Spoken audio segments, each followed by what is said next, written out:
Okay, good morning guys. चलिए नया topic start करते हैं। Topic number 3 which is profit और loss pre and post incorporation. Guys ये वाला टॉपिक बहुत ही आसान टॉपिक है और सबसे अच्छी बात यह है कि इस टॉपिक में आपको जर्नल एंट्री की कोई रिक्वायरमेंट नहीं रहेगी। इस टॉपिक में कोई भी जर्नल एंट्री की रिक्वायरमेंट नहीं रहेगी। ऐसा कोई भी जर्नल एंट्री वाला खेल एज सच ज्यादा नहीं है, मतलब जिसको लेकर हम ज्यादा टेंशन करें। सो थोड़ी बहुत हल्की फुल्की चीजें जर्नल एंट्री से रिगार्डिंग रहेंगी, वो भी 5-10%। ये टॉपिक का जो वेटेज है वो टेंटेटिवली इस टॉपिक का वेटेज है 5 to 8 marks.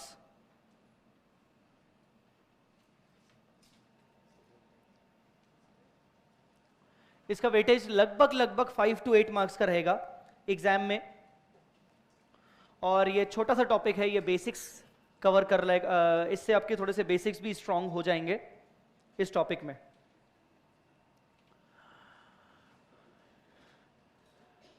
The most important thing is आज की क्लास और कल की class is going to be very important. Why? क्योंकि ऑब्वियसली हम स्टार्टिंग की कुछ क्लासेस में ऑब्वियसली कॉन्सेप्ट्स पर ज्यादा ध्यान देते हैं बजाय प्रैक्टिस के। तो आज की क्लास और कल की क्लास में कॉन्सेप्ट्स पर ज्यादा ध्यान दिया जाएगा, ठीक है। प्रैक्टिस पर तीसरी क्लास से ज्यादा ध्यान दिया जाएगा। आज की और कल की क्लास में कॉन्सेप्ट ज्यादा होंगे, तो प्लीज कल की क्लास भी मिस नहीं करने का है, ठीक है। शुरू करते हैं अपना नया टॉपिक। आप एक काम करिए, आप अपनी कॉपी में अगर स्टार्ट कर रहे हो और पिछला टॉपिक आपने जो भी किया था, जो भी आपका बोनस वाला टॉपिक था, उसके बाद सफिशिएंट नंबर ऑफ पेजेस छोड़ दीजिए। अगर आप उसी कॉपी में स्टार्ट कर रहे हो ना, तो सफिशिएंट नंबर ऑफ पेजेस छोड़ दीजिए। फॉर एग्जांपल आप ये मान के चले कि आप लगभग 5 पेजेस छोड़ दीजिए, लगभग 5 नंबर ऑफ पेजेस आप छोड़ दो। और ये एक कॉमन प्रैक्टिस रहेगी अपनी कि अपन जब भी नया टॉपिक स्टार्ट करेंगे, अपन पिछले टॉपिक के लिए हमेशा कंक्लूड करने के बावजूद हम हमेशा 5 से 6 पेजेस छोड़ेंगे। ऐसा क्यों? जब हम टॉपिक को वापस से रिवाइज करते हैं ना, तो उस टाइम पे हमें लगता है कि हम अपने खुद के नोट्स बनाएं। तो उसी टाइम पे हमें लगता है कि खुद के नोट्स अब कहाँ बनाएं, उसके लिए जगह कहाँ है, तो उसके लिए हमारे पास वो कॉपी में पेजेस रहेंगे ना एक्स्ट्रा, तो बहुत अच्छा हो जाएगा हमारे लिए।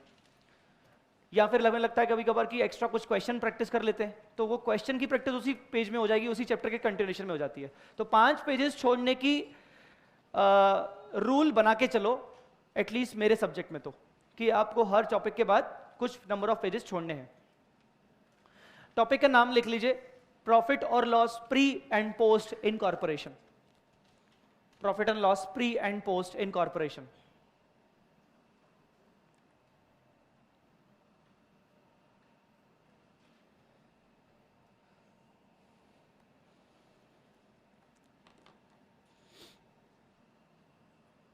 चलो अब देखो, सुनो मेरी बात ध्यान से। अभी बुक से पढ़ने की अपनी फिलहाल जरूरत नहीं है आने वाले 10-15 मिनट तक। पहले सुन लीजिए कि क्या अपन समझने वाले हैं, अपन इस चैप्टर में पढ़ने क्या वाले हैं, अपने साथ होने क्या वाला है। अभी ऐसा है डियर कि सोल प्रोप्राइटरशिप का मतलब क्या होता है? Single owner, single owner, okay. Partnership एक से ज्यादा, एक से ज्यादा, 2 या 2 से ज्यादा, आ रही बात समझ में कि नहीं? और company, company means separate legal entity. Can I say this? Separate legal entity. But partnership and partnership जो होती है वो सेपरेट लीगल एंटिटी तो होती नहीं है। उसके तो जो भी जॉइंटली एंड सेवरली लायबिलिटीज होती है वो किसकी होती है? पार्टनर्स की होती है। अच्छा, इस चैप्टर में हम पढ़ने क्या वाले हैं? इस चैप्टर में हम ये पढ़ने वाले हैं कि अगर जय चावला अपने बिजनेस को सोल प्रोप्राइटरशिप में चला रहा है और जय चावला ने ये डिसाइड किया, अभी सुनिएगा मेरी बात ध्यान से, मेरा बिजनेस चल रहा है एज अ सोल प्रोप्राइटरशिप में और मैं अपने बिजनेस को पिछले 10-12 साल से चला रहा हूं। अब मुझे अपने बिजनेस को ग्रो करना है, मुझे अपने बिजनेस को और बढ़ाना है, मुझे पैसे चाहिए। उसके लिए मैंने सोचा कि यार मैं अपने बिजनेस को प्राइवेट लिमिटेड कंपनी में शिफ्ट कर देता हूं, मैं अपने बिजनेस को कंपनी में कन्वर्ट कर देता हूं। मैंने ये सोचा सर इससे क्या होगा, कंपनी में कन्वर्ट करूंगा तो शेयर होल्डर्स को इनवाइट करूंगा, पैसा लगाएंगे मेरी कंपनी में। अभी तक तो मेरा खुद का पैसा लगा है ना सिर्फ। मैंने सोचा यार क्यों ना कंपनी को बढ़ाऊं, कंपनी को कंपनी में कन्वर्ट कर लूं, मतलब मैं अपने बिजनेस को कंपनी में कन्वर्ट कर लूं। आई मेरी बात समझ में कि नहीं? एक एक व्यक्ति को बात क्लियर हो रही है कि नहीं? मैं क्या बोल रहा हूं? मैं बोल रहा हूं कि मेरा बिजनेस कौन सा है? सोल प्रोप्राइटरशिप का। और मैं अपने बिजनेस को कन्वर्ट करना चाहता हूं, मतलब मैं अपने बिजनेस के स्टेटस को बदलना चाहता हूं। मैं अपने स्टेटस को क्या करना चाह रहा हूं? प्राइवेट या लिमिटेड, पब्लिक लिमिटेड या प्राइवेट लिमिटेड कंपनी, कुल मिला के मैं कंपनी में कन्वर्ट करना चाह रहा हूं। मेरी बात समझ में आ रही कि नहीं? नाउ हम ये जानना हमारे लिए बहुत जरूरी है कि जो कंपनी होती है वो एक सेपरेट लीगल एंटिटी होती है। ये हमारे लिए हमें पता होना जरूरी है। ये मैं आपसे पूछ रहा हूं कि आपको सबको पता है ये चीज कि कंपनी एक सेपरेट लीगल एंटिटी होती है? हाँ सर, इसका मतलब क्या होता है separate legal entity? Let's describe this. Separate legal entity का मतलब क्या होता है? I think there are some case studies also, you have read that, हाँ है ना? So tell me, what do you mean by separate legal entity?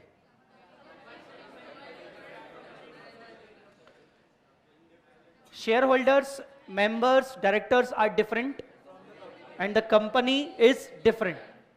हाँ, यही होता है। सेपरेट लीगल एंटिटी से हम ये कह सकते हैं कि कंपनी, वो जो प्राइवेट लिमिटेड कंपनी है या फिर लिमिटेड कंपनी है या जो भी कोई कंपनी है, बस कंपनी अगर है, कंपनी का स्टेटस है, मतलब वो अगर कंपनीज एक्ट 2013 में अगर इनकॉर्पोरेटेड है तो वो एक अलग ही आइडेंटिटी है उसकी।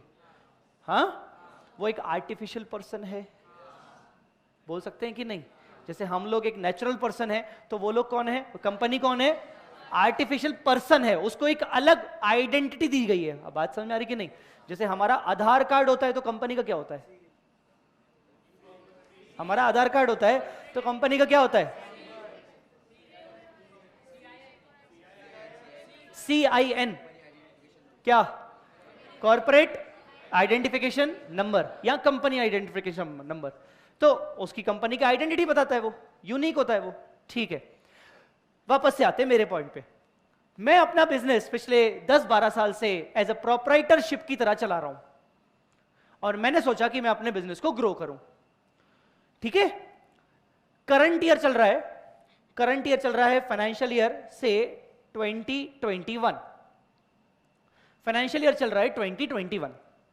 Now what I have decided कि यार क्यों ना मैं अपने बिजनेस के स्टेटस को प्रोप्राइटरशिप से बदल के प्राइवेट लिमिटेड कंपनी में कन्वर्ट कर दूं, अपने बिजनेस के स्टेटस को बदल दूं। मेरी बात समझ में आ रही है? सब लोग मुझे देख रहे हो कि नहीं? हाँ, मुझे देखना है अभी। तो द पॉइंट इज कि मैं फिर से बोल रहा हूं, मैं बार बार रिपीट कर रहा हूं, चाह रहा हूं ये पॉइंट कि मैं अपने बिजनेस के स्टेटस को, जो मेरा बिजनेस का करंट स्टेटस है, वो करंट स्टेटस है प्रोप्राइटरशिप, और मैं अपनी प्रोप्राइटरशिप के स्टेटस को बदलना चाहता हूं प्राइवेट लिमिटेड कंपनी में। ठीक है, और ये मैंने डिसाइड कब किया, समझिएगा मेरी बात को। अभी मेरा फाइनेंशियल कौन सा चल रहा है? 2021। तो इसका मतलब मंथ कौन सा स्टार्ट हुआ होगा? कौन सा वाला महीना स्टार्ट हुआ होगा? 1 अप्रैल से, और कब खत्म होता है? 31 मार्च। ठीक है, तो स्टार्ट हुआ होगा 1 अप्रैल से और खत्म हुआ होगा 31 मार्च को। हुआ ये कि अप्रैल में मेरा जो बिजनेस का स्टेटस था वो प्रोप्राइटरशिप का था, May proprietorship, June proprietorship. In the month of June I decided कि मैं 1 जुलाई से अपने बिजनेस के स्टेटस को बदलूंगा। कब से बदलूंगा? 1 जुलाई से मैं अपने बिजनेस के स्टेटस को बदल डालूंगा। मेरी बात समझ में आ रही है कि नहीं? और मैं अपने बिजनेस के स्टेटस को क्या कर दूंगा? प्रोप्राइटरशिप से क्या हो जाएगा? Private limited company. तो मुझे भी बताइए कि अगर मैं अपने बिजनेस के स्टेटस को बदलना चाहता हूं, और मैंने ये बोला कि मेरा बिजनेस का स्टेटस अप्रैल से नहीं बदल रहा है, अप्रैल मई में जून में तो मैंने अपना कंपनी बनाना शुरू कर दिया था, पर एक्चुअली कंपनी जाके बन गई 1 जुलाई को। कब जाके बनी? 1 जुलाई को जाके कंपनी बनी। मेरी बात समझ में आ रही कि नहीं? कंपनी इनकॉर्पोरेट हुई 1 जुलाई को। कब हुई इनकॉर्पोरेट? 1 जुलाई को। तो मुझे बताइए, साल में 12 महीने होते हैं, 12 महीने में से कितने महीने मेरे बिजनेस का स्टेटस एज अ प्रोप्राइटरशिप की तरह चलाया गया? 3 महीने। और कितने महीने मेरे बिजनेस का स्टेटस एज अ कंपनी की तरह चला? 9 मंथ्स चला कि नहीं चला? ओके, 9 मंथ्स चला।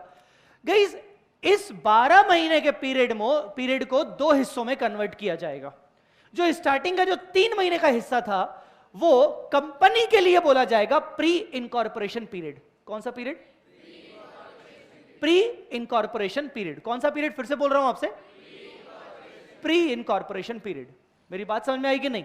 और 1 जुलाई से जब फाइनली कंपनी इनकॉर्पोरेट हो गई, उसके बाद जो उसका बिजनेस चला मतलब उसके सेल, परचेज, एक्सपेंसेस, इनकम्स वगैरह हुए, वो सब 1 जुलाई से जो भी इनकम हुए, ये सब ट्रांजैक्शन हुए, वो उस पीरियड को कौन सा बोला जाएगा? Period post incorporation period. कौन सा period? Post incorporation period. So there are 2 type of periods. कौन कौन से 2 टाइप का पीरियड होते हैं? प्री इनकॉर्पोरेशन और पोस्ट इनकॉर्पोरेशन पीरियड होता है। मेरी बात समझ में आ रही कि नहीं? क्या होता है प्री इनकॉर्पोरेशन पीरियड? हाँ, कंपनी जिस दिन पे इनकॉर्पोरेट हुई उस दिन से पहले तक का जो भी डेट होगा, बिगिनिंग से लेकर वहां तक की जो डेट होगी, उसको पीरियड को क्या बोलेंगे? Pre incorporation period. आई मेरी बात समझ में कि नहीं? अच्छा सर, क्या ये केस सिर्फ प्रोप्राइटरशिप में होता है? नहीं, दूसरी बात करते हैं, पार्टनरशिप में भी हो सकता है। हम अपनी पार्टनरशिप बिजनेस चला रहे थे, 2 पार्टनर थे, हम अपना पार्टनरशिप बिजनेस चला रहे थे, और हमारा पार्टनरशिप का बिजनेस अप्रैल में चला, मई में चला और जून में चला। हमने सोचा कि हम अपने पार्टनरशिप के बिजनेस के स्टेटस को बदलना चाहते हैं। हम पार्टनर्स ही शेयर होल्डर्स बन जाएंगे, मेंबर्स बन जाएंगे कंपनी में, और हम अपनी कंपनी में कन्वर्ट करना चाह रहे हैं अपने बिजनेस को।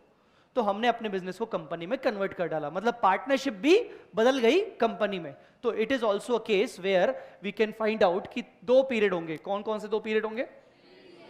प्री इनकॉर्पोरेशन पीरियड और दूसरा पोस्ट इनकॉर्पोरेशन पीरियड। आई मेरी बात समझ में कि नहीं? तीसरी चीज, एक तो प्रोप्राइटरशिप की बात की मैंने, दूसरा मैंने पार्टनरशिप की बात की। तीसरी चीज यह भी हो सकता है कि मेरा पार्टनरशिप का बिजनेस चल रहा है, मैं और मेरा एक पार्टनर है, हमारा पार्टनरशिप का एक बिजनेस चल रहा है, और पार्टनरशिप का बिजनेस अच्छे से ग्रो होता जा रहा है, बढ़ता जा रहा है, बढ़ता जा रहा है, राइट?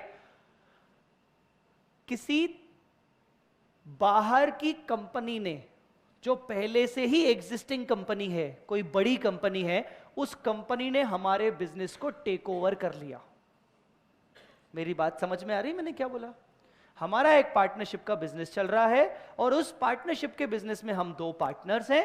हमने पार्टनरशिप के बिजनेस को कैरी ऑन किया इस फाइनेंशियल ईयर में। ये जो फाइनेंशियल ईयर आपको दिख रहा है 2021 में, हम अपना बिजनेस करते जा रहे हैं, करते जा रहे हैं, करते जा रहे हैं। 1 जुलाई को हमारे बिजनेस को किसी कंपनी ने टेक ओवर कर लिया।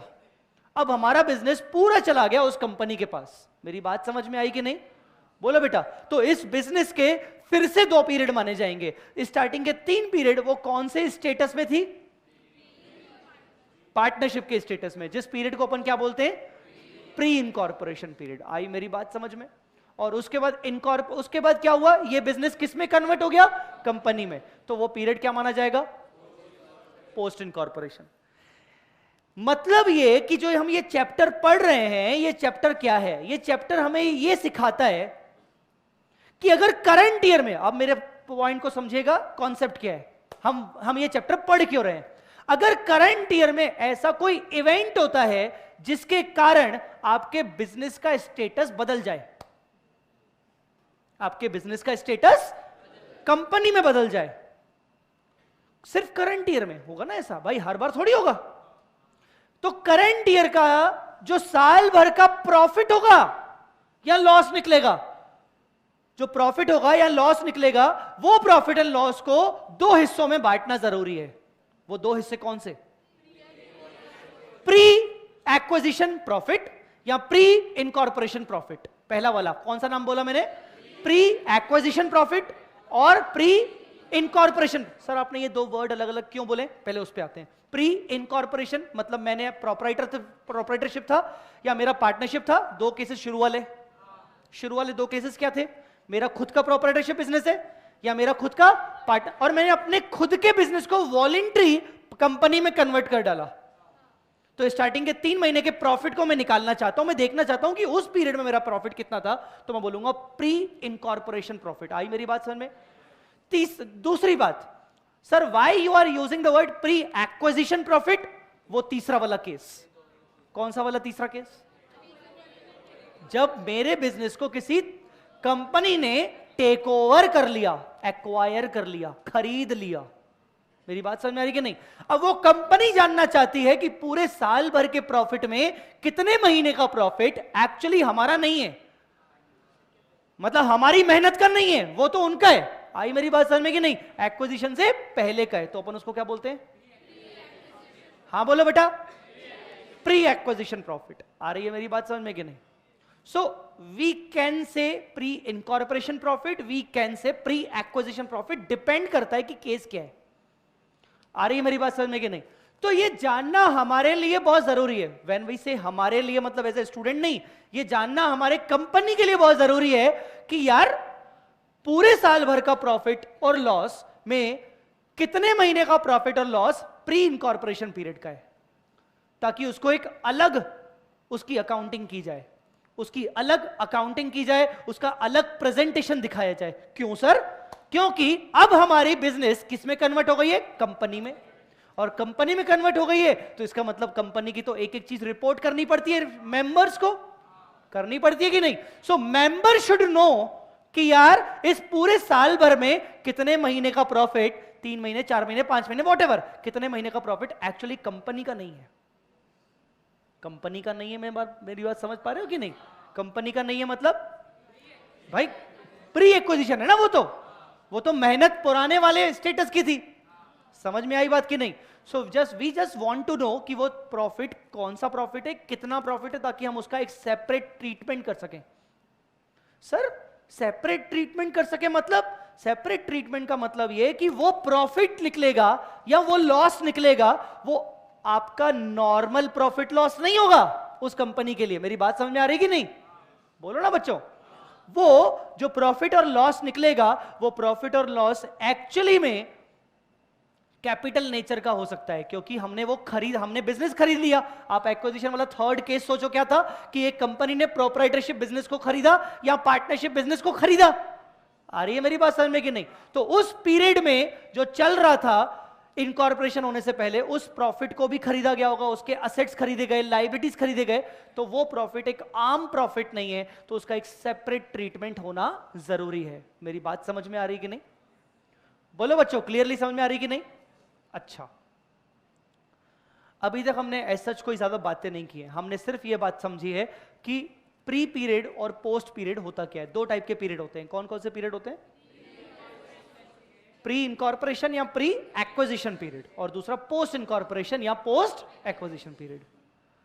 अल्टीमेटली मोटिव एक ही है, हम अपने बिजनेस को कंपनी में कन्वर्ट कर रहे हैं, प्राइवेट लिमिटेड कंपनी में कन्वर्ट कर रहे हैं। तो इनकॉर्पोरेशन से पहले का प्रॉफिट या एक्विजिशन से पहले के प्रॉफिट की हम कैलकुलेशन करना चाहते हैं।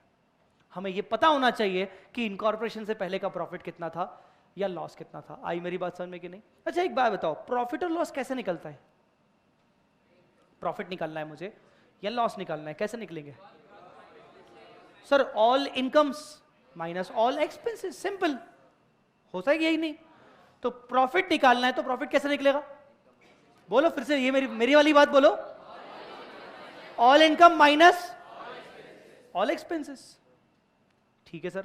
अब अगर मैं आपको ये बोलूं, मेरी बात समझिएगा ध्यान से, अगर मैं आपको बोलूं कि बेटा इस करंट ईयर में 2021 में 3 महीने प्री पीरियड है और 9 महीने पोस्ट पीरियड है। प्री पीरियड पोस्ट पीरियड समझ रहे हो ना?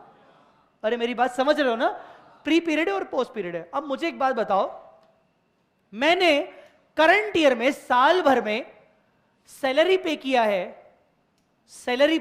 10 लाख रुपए का, सैलरी पे किया है 10 लाख रुपए का करंट ईयर में। तो मैं इस 10 लाख की सैलरी को 2 हिस्सों में बांटना चाह रहा हूं।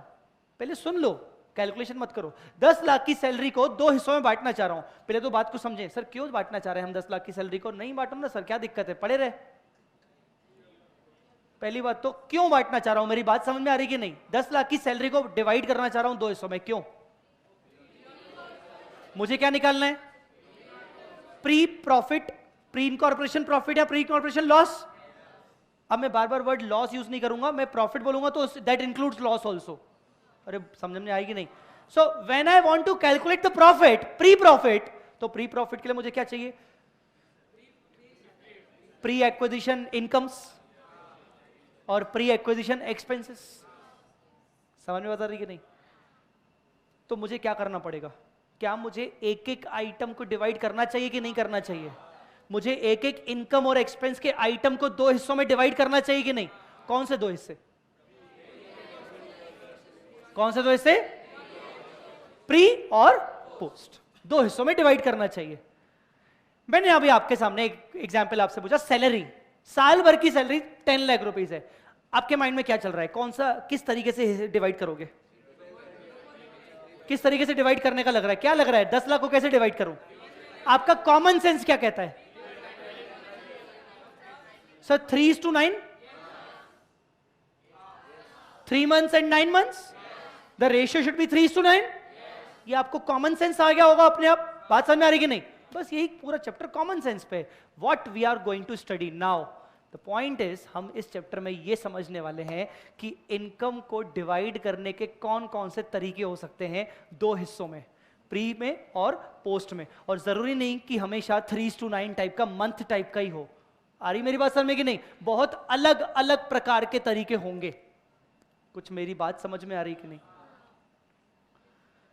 नहीं आ रही समझ में? हम ये समझने वाले हैं कि अब क्या, हमें क्या करना है? हमें ये करना है कि हमारे सामने बहुत सारी इनकम्स दी हुई होंगी, हमारे सामने बहुत सारे एक्सपेंसेस दिए हुए होंगे। अरे समझ में आ रहा है कि नहीं? और वो बहुत सारी इनकम्स और बहुत सारे एक्सपेंसेस को हमें डिवाइड करना है दो हिस्सों में। कौन से दो हिस्से? प्री और पोस्ट। और वो डिवाइड करने का क्या तरीका होगा, क्या रेशियो होगा, क्या बेसिस होगा, वो बेसिस हम समझने वाले हैं। आई मेरी बात समझ में कि नहीं? व्हेन आई आस्क्ड यू कि सैलरी को डिवाइड करो, तो आपके माइंड में सबसे पहला बेसिस आया कि सर मंथ कर देते हैं। आया कि नहीं आया? जब भी हम किसी भी चीज को डिवाइड करते हैं मंथ में, तो उसको हम इस चैप्टर में क्या बोलेंगे? इस चैप्टर में बोलेंगे टाइम प्रपोर्शन बेसिस। क्या बोलेंगे? टाइम ही लिया ना हमने टाइम लिया। टाइम मतलब क्या? यहां पर 3 महीने का टाइम और 9 महीने का टाइम। अरे मेरी बात समझ में आ रही कि नहीं? तो इसको बोलते हैं टाइम प्रपोर्शन। जब भी हम मंथ के बेसिस पर दो हिस्सों में अपोर्शन करते हैं, तो उसको क्या बोलते हैं? Time proportion basis. अरे मेरी बात समझ में आई कि नहीं? अब मुझे एक और कॉमन सेंस बताइए, क्या हर टाइप की इनकम और हर टाइप का एक्सपेंस क्या टाइम प्रपोर्शन पे होना चाहिए? क्या टाइम प्रपोर्शन सबके लिए सही है? बिल्कुल नहीं। बहुत सारी ऐसी चीजें होती हैं जहां टाइम प्रपोर्शन बिल्कुल ठीक नहीं हो सकता। एग्जाम्पल नंबर 1, सर अगर मेरा बिजनेस सीजनल बिजनेस है, कुछ महीनों में बिजनेस ज्यादा अच्छा नहीं रहता और बाकी महीनों में मेरा बिजनेस बहुत अच्छा रहता है, तो क्या मैं सेल को टाइम प्रपोर्शन में डिवाइड कर लूं? गलत हो जाएगा। मुझे देखना पड़ेगा कि कौन से महीने सीजन वाले हैं, कौन से महीने सीजन वाले नहीं है। मैं क्या टोटल सेल को टाइम में डिवाइड कर दूं? गड़बड़ हो जाएगी। आई मेरी बात समझ में कि नहीं? सो द पॉइंट इज कि हमारे पास सिर्फ टाइम प्रपोर्शन ठीक तरीका नहीं है हर प्रकार की इनकम और एक्सपेंस को डिवाइड करने के लिए। तो सर मतलब हम टाइम प्रपोर्शन यूज नहीं करेंगे? नहीं करेंगे ना, पर उन्हीं के लिए जहां पर वो टाइम प्रपोर्शन रिलायबल है, जहां पर एक्चुअली यूज होना चाहिए, जो कॉमन सेंस कहता है। आ रही है मेरी बात समझ में कि नहीं? Now this chapter actually requires your common sense. थोड़ा सा आपको कॉमन सेंस खुद का भी अप्लाई करना पड़ेगा कि यार ये ज्यादा बेटर दिख रहा है रेशियो, वो रेशियो बेटर दिख रहा है, वगैरह वगैरह। हालांकि इस चैप्टर में मैंने पूरी कोशिश की है कि मैं आपको यहां बता दूं कि कौन सी चीज के लिए कौन सा रेशियो लगता है। ये सामने पूरा लिखा हुआ है, एक एक चीज के बारे में मैंने एक एक रेशियो डिस्क्राइब किया हुआ है कि एक काम करना है, इसको इस रेशियो में कर दो, इसको इस रेशियो में कर दो, वगैरह वगैरह। डू नॉट फॉरगेट दिस करके मैंने लिख दिया कि भाई टाइम रेशियो कौन कौन सी चीजों के लिए होगा, सेल्स रेशियो कौन कौन सी चीजों के लिए होगा, ऐसी कौन सी चीजें होंगी जो बाय डिफॉल्ट प्री ही रहेंगी हमेशा, ऐसी कौन सी चीजें होंगी जो बाय डिफॉल्ट हमेशा पोस्ट ही रहेंगी। कुछ चीजें तो ऐसी होंगी जिनको बांटने की कोई जरूरत होगी नहीं। क्यों? वो कंपनी का खर्चा था ही नहीं, वो उस 3 महीने का ही खर्चा था बस, तो उसको बांटने की जरूरत होगी ही नहीं। तो हमें बस ये दिमाग लगाना है कि किसको बांटना है और किसको नहीं बांटना है। मेरी बात समझ में आ रही कि नहीं? गाइस अंडरस्टूड और नॉट? दो बेसिस मैक्सिमम लेवल पर अपने डिस्कस होंगे। पहला टाइम प्रपोर्शन और दूसरा सेल्स रेशियो। कौन सा रेशियो? Sales ratio. सर ये सेल्स रेशियो कैसे निकलेगा? सेल्स रेशियो निकालने का कोई फॉर्मूला नहीं होता। सेल्स रेशियो निकालने के लिए आपको हर क्वेश्चन में अलग अलग कंडीशंस बताई जाएंगी और आपको खुद का दिमाग चलाना है कि कैसे होगा। फॉर एग्जांपल, मैं आपसे एग्जांपल के रूप में पूछ रहा हूं, दिमाग चलाना अभी सोचना। थोड़ा सा पहले डिस्कशन कर लें, उसके बाद अपन इसके कुछ प्रैक्टिस वगैरह पे भी चर्चा करेंगे। अगर मैं आपको बोलूं कि मेरा ईयर अप्रैल से लेकर मार्च तक चलता है और मेरी जो सेल है, मेरी जो पूरे साल भर की जो सेल है वो कुछ ऐसी है कि जितनी भी सेल मेरी अप्रैल और मई में होती है, अप्रैल और मई की जो मेरी सेल होती है जितनी भी, जून, जुलाई, अगस्त, सितंबर, अक्टूबर, नवंबर, कितने महीने हुए? इन 6 महीनों की सेल अप्रैल और मई की सेल का जस्ट डबल होता है। अभी सिर्फ सुन लो क्या क्या चीजें बोल रहा हूं, ठीक है ना? कैलकुलेट नहीं करोगे अभी आप पहले खुद अपना दिमाग सिर्फ सुनने पे लगाओगे। मैंने बोला जो भी मेरी पर मंथ सेल होती है, पर मंथ सेल होती है अप्रैल मई की, उसका जस्ट डबल मेरे अगले जून से लेकर नवंबर तक की सेल होती है। आ रही है मेरी बात समझ में कि नहीं? अरे नहीं आ रही क्या? और फिर दिसंबर से लेकर मार्च में उसका जस्ट ट्रिपल होती है। कुछ समझ में आ रहा है मैं क्या बोल रहा हूं? मेरी पर मंथ सेल अप्रैल महीने की, मई महीने की जो भी होती है सेम होती है। जून से लेकर नवंबर तक पर मंथ सेल डबल हो जाती है। क्या हो जाती है? डबल हो जाती है। कुछ बात समझ में आ रही कि नहीं? पर मंथ सेल डबल हो जाती है। कौन से महीने में? जून से लेकर नवंबर तक। और दिसंबर से तो ये सेल उस अप्रैल मई का ट्रिपल हो जाती है, उस अप्रैल मई का ट्रिपल हो जाती है। अरे मेरी बात समझ में आ रही कि नहीं? हाँ, कुछ समझ में आया मैंने क्या बोला? पक्का? सच्ची? अब मैं आपको एक हिंट दे रहा हूं। पर मंथ सेल अप्रैल की अज्यूम करो x, बोलो कुछ बोलना चाहते हो बताओ। तो अप्रैल मई क्या हो जाएगा? 2x होगा कि नहीं होगा? 2x, अरे x और x तो क्या हो जाएगा? 2x। बोलो ना बच्चों, बताओ जून से लेकर क्या हो जाएगा? जून, जुलाई, बोलो जून, जुलाई, अगस्त, सितंबर, अक्टूबर, नवंबर, 6 महीने। तो 6 महीने का कायदे से 6x इंटू 2 12x होना चाहिए ना?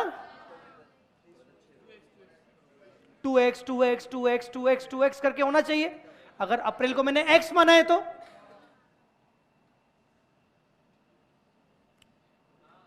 क्लियर है कि नहीं? नहीं?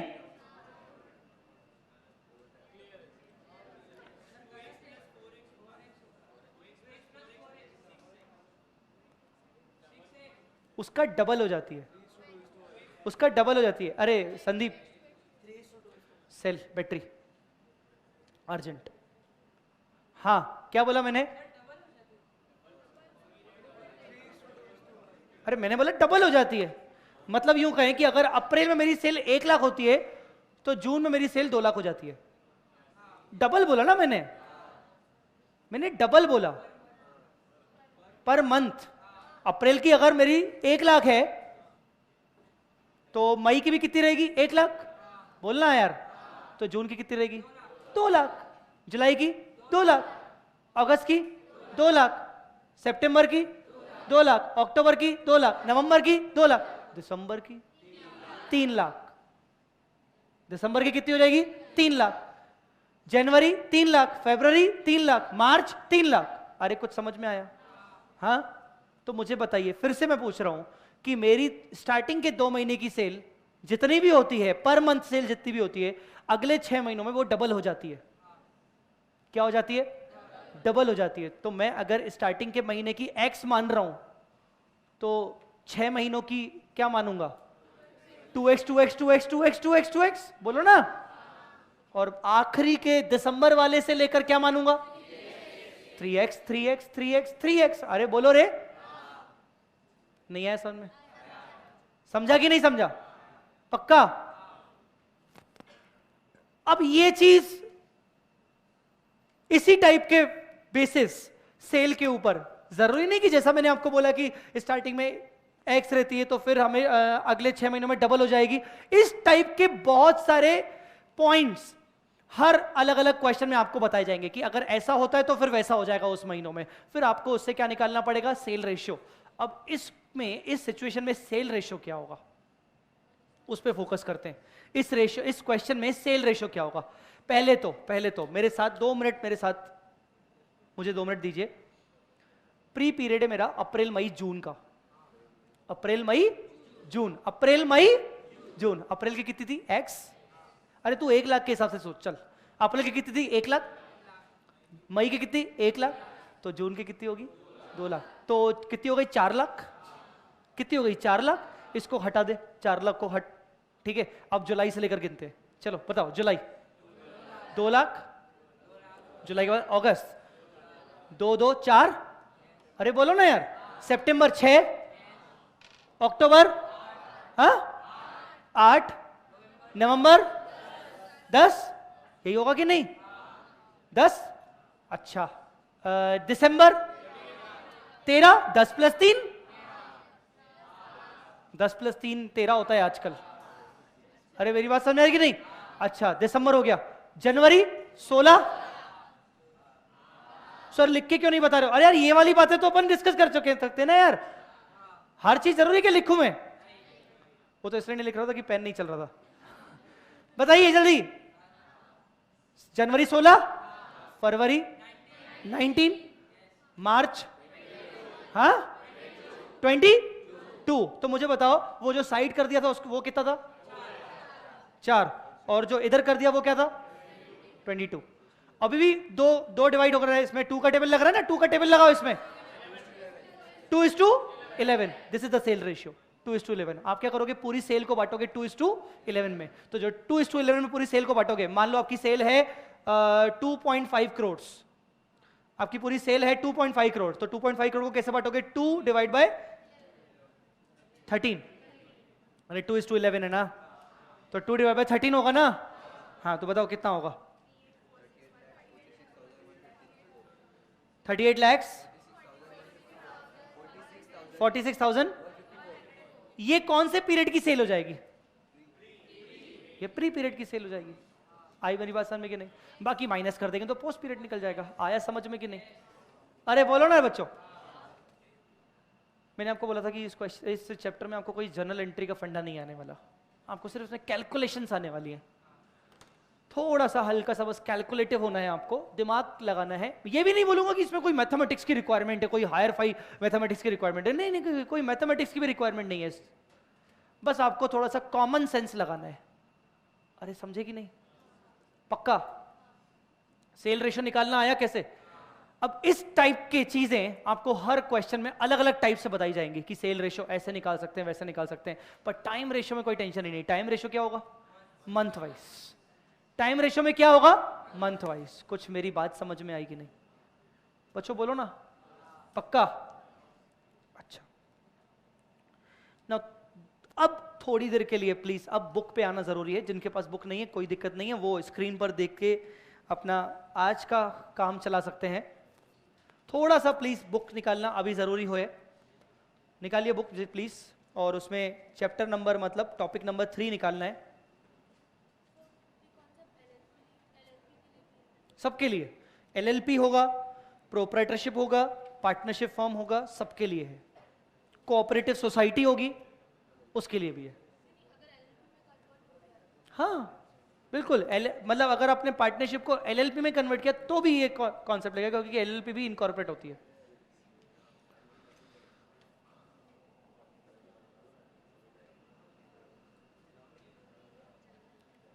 हाँ जी,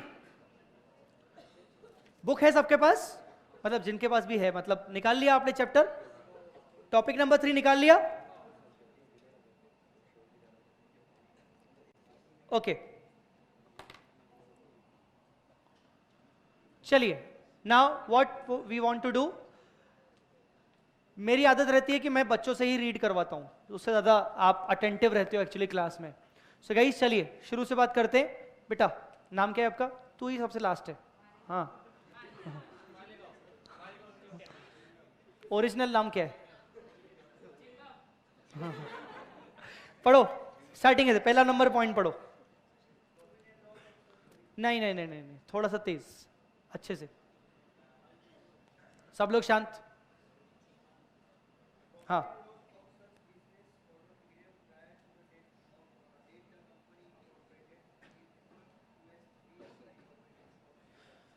इस पॉइंट को मैं फिर से पढ़ लेता हूं। Profit and loss of such business for the period prior to the date the company incorporated is referred to as pre incorporation profit and loss. कौन से प्रॉफिट की बात चल रही है? जब कंपनी इनकॉर्पोरेट हुई उससे पहले के पीरियड की। आ रही मेरी बात समझ में कि नहीं? सेकंड नंबर पॉइंट,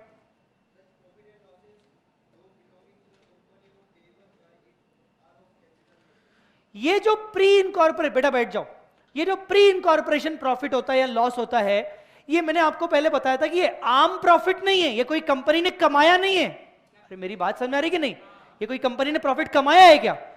ये कंपनी ने प्रॉफिट कमाया नहीं है, ये बल्कि वो जो कंपनी इनकॉर्पोरेट करने से पहले का जो स्टेटस था, क्या स्टेटस था? प्रोप्राइटर या पार्टनरशिप। कमाया किसने? उसने, हमने उससे टेक ओवर किया है।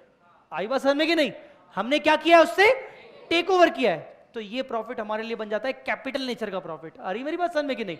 अब इस आगे बढ़ने से पहले, अब इससे मैं आपको एक चीज पुरानी ध्यान में दिलवाना चाहता हूं। हमने जब रिजर्व्स एंड सरप्लस के बारे में पढ़ा था बेसिक्स में कि रिजर्व्स एंड सरप्लस कई सारे होते हैं, तो उसमें सबसे पहला रिजर्व का नाम आ रहा था कैपिटल रिजर्व। याद आ रहा है कि नहीं? और मैंने आपको वो चीज बोली थी कि बेटा अभी रुक जा, कि प्लीज अभी रुक जा, मैं तेरे को कैपिटल रिजर्व के बारे में बाद में बताऊंगा कि एक्चुअली क्या होता है। कुछ बच्चों को उस टाइम पर ये गलतफहमी थी कि सर अच्छा कैपिटल रिजर्व वो तो सर कोई भी असेट बेचते हैं तो जो भी प्रॉफिट होता है तो सर वो कैपिटल रिजर्व में डालते हैं। मैंने बोला नहीं बेटा, ऐसा नहीं होता कि असेट बेचने पर अगर तेरे को जो प्रॉफिट होगा तो वो कैपिटल रिजर्व में जाएगा, वो नहीं होता है। मैंने आपको बोला था कि रुक जा, जब चैप्टर का उसका टाइम आएगा तो मैं तेरे को बताऊंगा कि एक्चुअली कैपिटल रिजर्व क्या होता है। कैपिटल रिजर्व एक्चुअली में प्री एक्विजिशन प्रॉफिट से बनता है। कौन से प्रॉफिट से बनता है? प्री एक्विजिशन प्रॉफिट से जो प्रॉफिट जो रिजर्व बनता है उस रिजर्व को क्या बोलते हैं? Pre capital reserve. आई मेरी बात समझ में कि नहीं? अरे बोलना बेटा, अरे क्लियर हो रही कि नहीं? पक्का? सो जो ये प्रॉफिट होता है कंपनी के लिए, ये कंपनी ने कमाया नहीं है, क्या किया है? खरीदा हुआ प्रॉफिट है। कौन सा वाला प्रॉफिट है? खरीदा हुआ प्रॉफिट है। तो इस प्रॉफिट को कंपनी कहां डाल रही है? इसको वो कैपिटल प्रॉफिट मानते हुए कैपिटल रिजर्व में डाल सकती है। मेरी बात समझ में आई कि नहीं बच्चों? यहां तक क्लियर है कि नहीं? पक्का? It is necessary to disclose them separately from the trading profit और लॉस। और ये जरूरी है कि इस प्री प्रॉफिट को अलग से डिस्क्लोज किया जाए नॉर्मल ट्रेडिंग प्रॉफिट और लॉस से। अगले वाले 9 महीने वाला जो बात कर रहे हैं ना, उससे दूर किया जाए, उसको उससे अलग दिखाया जाए। समझ में आ रही है मेरी बात की नहीं? बोलो ना बेटा, क्या चीज ठीक हो सकती है? 12 महीने का इकट्ठा एक ही प्रॉफिट दिखाना, जिस साल में इनकॉर्पोरेशन हुआ है, कि उस प्रॉफिट को 2 हिस्सों में डिवाइड करके अलग अलग शेयर होल्डर्स को दिखाना? अलग अलग को दिखाना कि नहीं? क्योंकि अगर मैं आपको इकट्ठा प्रॉफिट दिखाऊंगा तो शेयर होल्डर को क्या लगेगा? अरे यार कंपनी में तो बहुत अच्छा प्रॉफिट है, जबकि कंपनी की मेहनत सिर्फ कितने महीने की रही? 9 महीने की। जो 3 महीने की मेहनत है वो कंपनी की मेहनत थी ही नहीं। तो उस बेसिस पर हो सकता है शेयर होल्डर गलत डिसीजन ले ले। तो बेहतर है कि शेयर होल्डर के डिसीजन को बचाने के लिए, वो करेक्ट डिसीजन ले पाए, उसके लिए प्रॉफिट के 2 हिस्से होना जरूरी है। आ रही है मेरी बात समझ में? गाइज अंडरस्टूड और नॉट? पक्का? अब मुझे एक और बात बताओ, फ्री रिजर्व्स कौन से होते हैं? फ्री रिजर्व्स कौन से होते हैं ये पूछ रहा हूं सर। फ्री रिजर्व्स किसी ने बताया था सर, बहुत दिनों पहले किसी ने बताया था, हम भूल रहे हैं। फ्री रिजर्व्स में बेसिकली कौन कौन से आते हैं? General reserve, profit and loss होता है कि नहीं, और बोनस के पर्पस के लिए सिक्योरिटीज प्रीमियम। अच्छा, वैसे फ्री रिजर्व्स की डेफिनेशन क्या होती है? Which are freely available for distribution to किसको? Shareholder. अब एक बात बता, इस चैप्टर की बात करते हैं, pre profit post profit. Company ने कितने महीने मेहनत की? 9 महीने। और मेहनत अगर 9 महीने हुई है तो डिस्ट्रीब्यूशन भी 9 महीने के प्रॉफिट में से होना चाहिए क्या? 3 महीने के प्रॉफिट में से डिस्ट्रीब्यूशन होना चाहिए क्या? तो एक बात बता, जल्दी बता, जल्दी बता, कसम है तेरे को, जल्दी बता कि 9 महीने के प्रॉफिट में से डिस्ट्रीब्यूशन होना चाहिए कि 12 महीने के प्रॉफिट में से डिस्ट्रीब्यूशन होना चाहिए? 9 महीने के। अगर सोच ये चैप्टर हम ना पढ़ते या ऐसा कोई कॉन्सेप्ट नहीं होता प्री प्रॉफिट और पोस्ट प्रॉफिट का, तो कंपनी पूरे साल भर का प्रॉफिट डिस्क्लोज करती, तो कंपनी डिस्ट्रीब्यूट भी पूरे साल भर का करती। हाँ बोल, जबकि मेहनत सिर्फ कितने महीने की है? 9 महीने की है। कंपनीज एक्ट चाहता है कि कंपनी सिर्फ वही प्रॉफिट बांटे, वही प्रॉफिट डिस्ट्रीब्यूट करे जो उसने खुद ने कमाया है। और उसने खुद ने कितना प्रॉफिट कमाया है? 9 महीने का। जो स्टार्टिंग के 3 महीने का प्रॉफिट है उसने वो कमाया नहीं है, तो वो बांट भी नहीं सकती। इसीलिए उसको फ्री मत मानो, उसको कैपिटल रिजर्व में ले जाओ। कुछ आया समझ में कि नहीं? गाइस अंडरस्टूड और not? Now you understand the basics of capital reserve, कि एक्चुअली कैपिटल रिजर्व क्या होता है। अंडरस्टूड और नॉट? मेरी बातों को समझो। मैंने उस टाइम पे आपको बोला था कि बेटा हर चीज सेम मोमेंट पे क्लियर नहीं हो सकती, थोड़ा सा वेट करना पड़ेगा, धीरे धीरे हर चीज क्लियर होना शुरू हो जाएगी। बात समझ में आ रही कि नहीं? तो कैपिटल रिजर्व क्या होता है? कैपिटल रिजर्व होता है the profit which is earned by the company before incorporation. Understood और not? That profit is known as capital profit and transfer to capital reserve. And why we are transferring that profit to capital reserve? Because we don't want to distribute this. हम इसको distribute नहीं करना चाहते। आ रही मेरी बात समझ कि नहीं? हम ऐसे कैसे डिस्ट्रीब्यूट कर ले यार अपने शेयर होल्डर्स को? कुछ समझ में आया? तो सर वो क्या करेंगे सर? उसको डिस्ट्रीब्यूट नहीं करेंगे तो क्या करेंगे सर? पड़ा रहेगा कंपनी में, कंपनी वो पैसा लगेगा ना भाई। भाई वो प्रॉफिट है ना, कंपनी में पड़ा रहेगा, मतलब वो पैसा लगता रहेगा। और मैंने आपको एक कॉन्सेप्ट बताया था, प्रॉफिट दिखने का प्रॉफिट होता है, वो एक्चुअली किस फॉर्म में होता है? यस, वो किस फॉर्म में रहेगा? वो पैसा लग जाएगा असेट्स के फॉर्म में कहीं ना कहीं। आई मेरी बात समझ में कि नहीं? सो कैपिटल प्रॉफिट मतलब कभी डिस्ट्रीब्यूट नहीं किया जा सकता, इसीलिए हम उसको कैपिटल रिजर्व में लेके जा रहे हैं। समझ में मेरी बात आई कि नहीं? गाइस अंडरस्टूड और नॉट? पक्का?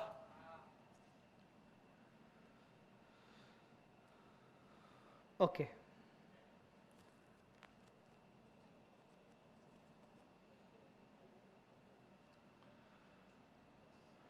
ओके हाँ जी, क्या नाम है?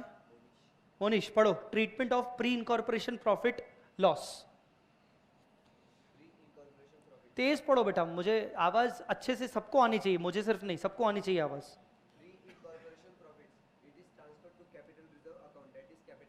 कैपिटलाइज। प्री इनकॉर्पोरेशन प्रॉफिट को कहां ट्रांसफर करते हैं? कैपिटल रिजर्व में, प्री इनकॉर्पोरेशन प्रॉफिट को। Right? Second point, It can be used for first, writing of goodwill on acquisition, writing of preliminary expenses, writing down overvalued assets, issuing of bonus shares, paying up partly paid shares. Sir ये क्या क्या चीजें लिखी हैं, आइए। It can be use for first writing of the goodwill on acquisition. पहली point पे आते हैं, writing of goodwill on acquisition.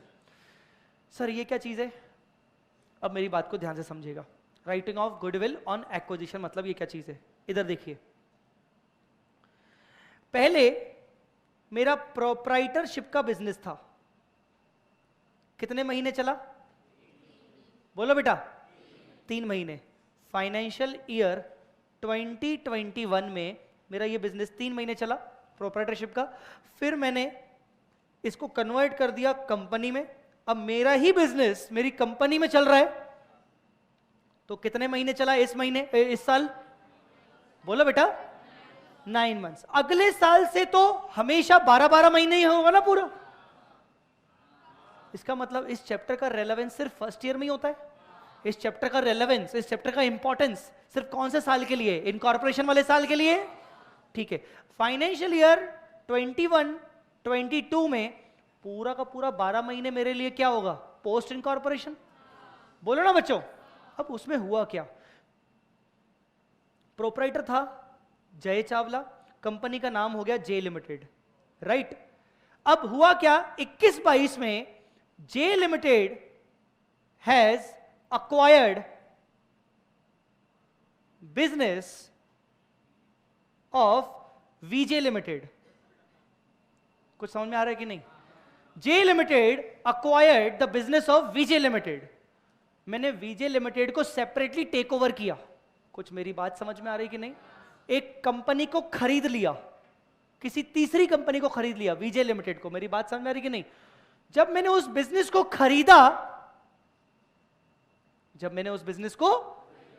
तो मैं फ्री में खरीदूंगा कि कुछ पे करना पड़ेगा? मुझे पे करना पड़ेगा ना. जब भी हम कोई चीज खरीदते हैं, आप ये आम तौर पर समझो कि आप कैलकुलेटर खरीदने जा रहे हो, आप मोबाइल खरीदने जा रहे हो, वैसा ही होता है खरीदना. बिजनेस खरीदा आपने, जब बिजनेस खरीदा तो मैंने VJ Limited के बिजनेस को खरीदा 1000 करोड़ में. कितने में?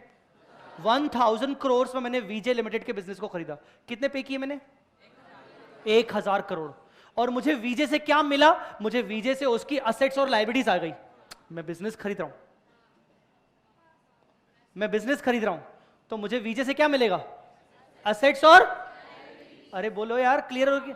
असेट लायबिलिटी मतलब नेट असेट्स. इसको अपन शॉर्ट में क्या बोलेंगे? मुझे VJ Limited की नेट असेट्स मिली 950 करोड़ की. कितनी? फिर से J Limited ने VJ Limited के बिजनेस को टेक ओवर करने के लिए कितने पे किए? 1000 करोड़. और J Limited को कितने का बिजनेस मिला? 950. तो सर उसने ज्यादा क्यों पे किए?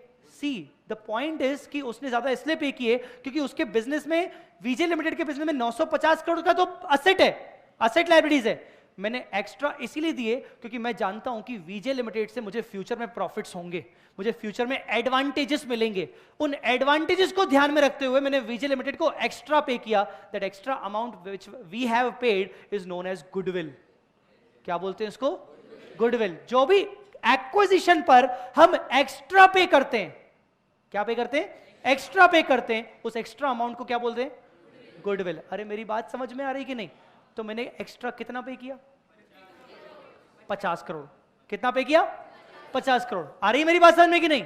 तो यहां पर बताओ, इस एक्विजिशन में मेरी गुडविल कितनी जनरेट हो गई? बोलना मेरे भाई. और गुडविल क्या होती होगी? असेट की लायबिलिटी. असेट, और असेट का हमेशा बैलेंस कौन सा होता है? Debit balance. अरे बोलना, बोल बेटा. अब पीछे जाओ, वापस पीछे जाओ. पिछले साल में मैंने ही अपने बिजनेस को कंपनी में चेंज किया था, तो मुझे 3 महीने का जो प्रॉफिट हुआ होगा मैंने कहां डाला होगा? कैपिटल रिजर्व में. और कैपिटल का बैलेंस कौन सा होता होगा? क्रेडिट बैलेंस होता होगा. अरे बोल बेटा. तो मैं इस कैपिटल रिजर्व को यूज कर सकता हूं गुडविल को राइट ऑफ करने में. मेरी बात समझ में आई कि नहीं? मतलब ये जो कैपिटल रिजर्व मेरा पिछले साल का दिख रहा है और जो मेरा अभी गुडविल आया है, मैं इसको नेट ऑफ कर दूंगा, मैं नेट दिखा दूंगा. कुछ मेरी बात समझ में आई कि नहीं? सर क्यों नेट दिखाओगे? अलग अलग क्यों नहीं दिखाना चाहते हो? क्योंकि VJ Limited का बिजनेस अब मेरे बिजनेस के साथ क्या हो गया? मर्ज हो गया. बोल मेरे भाई, समझ में आ रही कि नहीं? अब मेरे बिजनेस में अलग से 50 करोड़ का क्या दिख रहा है? गुडविल. कुछ मेरी बात समझ में आ रही कि नहीं? हमारे अकाउंटिंग में कुछ ऐसे प्रिंसिपल्स हैं, अकाउंटिंग के कुछ ऐसे रूल्स हैं जो ये चाहते हैं कि कोशिश करके जितना हो सके गुडविल को अपनी बैलेंस शीट से दूर भगाओ. गुडविल मत दिखाओ, क्योंकि गुडविल कोई आपकी टेंजिबल एसेट तो है नहीं जो आपके बिजनेस में यूज हो रही है. मेरी बात समझ में आ रही कि नहीं? और अलग से आपको इससे कोई, ठीक है आप ये कह सकते हो कि यार आपने ज्यादा पे किया तो आगे चल के आपको फायदे होंगे, पर कितने फायदे होंगे, कितना वो फायदा एक्चुअली आपको दे रहा है, वो आप आइडेंटिफाई कभी नहीं कर पाते हो. तो इसीलिए हमारे अकाउंटिंग के बेसिक प्रिंसिपल ये चाहते हैं कि जितना जल्दी हो सके गुडविल को बैलेंस शीट से खत्म करो. क्या करो? अब खत्म करने के लिए मेरे पास ऐसी कोई चीज होनी चाहिए जिससे मैं उसको खत्म करूं.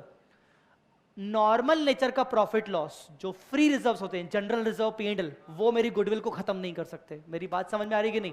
उसके लिए मुझे प्रॉफिट कौन सा चाहिए? Capital profit. कौन सा प्रॉफिट चाहिए?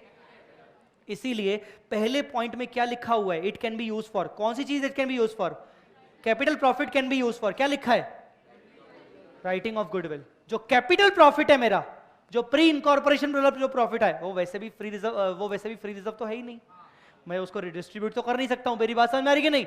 तो उस प्रॉफिट को मैं कहां यूज करूंगा? गुडविल से राइट ऑफ करने में. अरे मेरी बात समझ में आई कि नहीं? मैं फिर से आपसे पूछ रहा हूं, गुडविल आपकी क्या होती है? असेट होती है कि लायबिलिटी होती है? तो उसका बैलेंस कौन सा होगा? डेबिट, और कैपिटल रिजर्व का बैलेंस कौन सा होगा? जब मैं राइट ऑफ कर दूंगा तो दोनों ऑपोजिट हो जाएंगे। मेरी बात समझ में आ रही कि नहीं? हाँ, तो क्या होना चाहिए? जर्नल एंट्री पूछ रहा हूं। गुडविल को राइट ऑफ करोगे तो अपोजिट हो जाएगा, कैपिटल रिजर्व से करोगे तो कैपिटल रिजर्व भी अपोजिट हो जाएगा। Goodwill account debit to capital reserve, capital reserve debit to goodwill account. Clear हुआ कि नहीं? तो हम ये अभी क्या पढ़ रहे हैं? हम ये पढ़ रहे हैं कि हम कैपिटल प्रॉफिट को कहां कहां उपयोग में ला सकते हैं, कहां कहां यूज कर सकते हैं। कुछ मेरी बात समझ में आ रही कि नहीं? गाइस अंडरस्टूड और नॉट? पक्का? क्लियर? सच्ची? कई और सारे यूजेस लिखे हुए हैं। राइट नाउ अगेन बोलूंगा, आज की क्लास में जरूरी नहीं कि मैं आपको सारे यूजेस का उपयोग बता दूं, क्योंकि आज की क्लास में हमारा कंसंट्रेशन यह है कि पहले ये निकालना तो सीखे कि प्रॉफिट क्या होता है, प्री प्रॉफिट कैसे निकलता है। मेरी बात समझ में आ रही कि नहीं? बट हम एक एक चीज को describe by the period of time इन्हीं लेक्चर्स में करते चलेंगे कि क्यों प्रिलिमिनरी एक्सपेंस, क्यों ओवर वैल्यूड असेट, क्यों बोनस शेयर्स, क्यों पार्टली पेड शेयर, ये हम सबको एक एक करके यूज करते जाना है, डिस्कस करते जाना है। But this is not the right time कि मैं हर चीज को अभी के अभी डिस्क्राइब करूं। पहली गुडविल को चीजें समझ में आई कि नहीं? गुडविल कहां से आया था बच्चों? एक बार बताऊं, हमेशा याद रखना, गुडविल ना दो टाइप की होती है। एक होती है सेल्फ जनरेटेड गुडविल, एक होती है परचेज्ड गुडविल। दो टाइप की। कौन कौन सी होती है? मेरे साथ बोलो। सेल्फ जनरेटेड गुडविल और ये सेल्फ जनरेटेड गुडविल का मतलब क्या होता है? खुद की बनाई हुई गुडविल। आई मेरी बात समझ में कि नहीं? अरे बोलो ना यार। तो suppose we take an example V Smart की जो आज जो भी गुडविल है वो खुद की बनाई हुई गुडविल है। तो हमारे अकाउंटिंग के बेसिक प्रिंसिपल्स क्या कहते हैं कि सेल्फ जनरेटेड गुडविल जो होती है, खुद की जो बनाई हुई गुडविल होती है, आप उसकी वैल्यू कभी जिंदगी में मेजर नहीं कर सकते हो, तो इसलिए आप उसको कभी रिकॉर्ड नहीं करोगे। तो सेल्फ जनरेटेड गुडविल कभी रिकॉर्ड नहीं हो सकती, कभी नहीं हो सकती। मतलब नहीं हो सकती, मतलब नहीं हो सकती, कुछ भी हो जाए। मेरी बात समझ में आ रही कि नहीं? तो सेल्फ जनरेटेड गुडविल रिकॉर्ड नहीं होती। तो इसका मतलब अब दूसरी कौन सी बची? कौन सी बची? परचेज। अब ये परचेज गुडविल कौन सी होती है? अभी थोड़ी देर पहले एग्जांपल दिया, जे लिमिटेड ने वीजे लिमिटेड के बिजनेस को परचेज किया। बोलना बेटा। तो जे लिमिटेड ने कितना पे किया? बोल बोल, जे लिमिटेड ने कितना पे किया? हाँ, 1000 करोड़। जे लिमिटेड ने कितना पे किया? 1000 करोड़ पे किया ना। और जे लिमिटेड को कितना बिजनेस मिला? हाँ, 950 करोड़ मिला। तो 50 करोड़ एक्स्ट्रा हमने पे किया, तो उसको बोलेंगे परचेज गुडविल। कौन सी गुडविल? अब इसको रिकॉर्ड करना पड़ेगा ही पड़ेगा, क्योंकि हमने 1000 पे किए हैं, तो पे करने की एंट्री तो करनी पड़ेगी ना बॉस। अरे बोलना बेटा। तो इसलिए परचेज गुडविल को रिकॉर्ड किया जाता है। तो किसको रिकॉर्ड करते हैं, किसको नहीं करते हैं? परचेज गुडविल को रिकॉर्ड करते हैं, सेल्फ जनरेट को रिकॉर्ड। तो अब कौन सी आपकी बैलेंस शीट में दिख रही होगी? परचेज। पर अब वो भी हम चाहते हैं कि जितना जल्दी हो सके बैलेंस शीट से खत्म हो। कुछ बात समझ में आएगी नहीं? उसको हम राइट ऑफ कर दें, उसको खत्म कर दें। तो उसको खत्म करने के लिए हमें चाहिए कैपिटल नेचर का profit.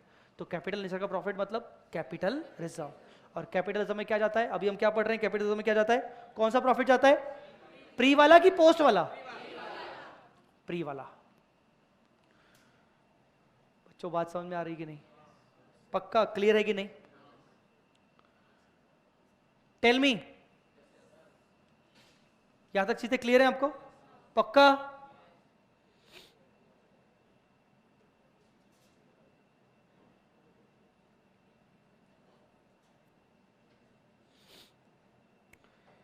Okay, pre incorporation losses.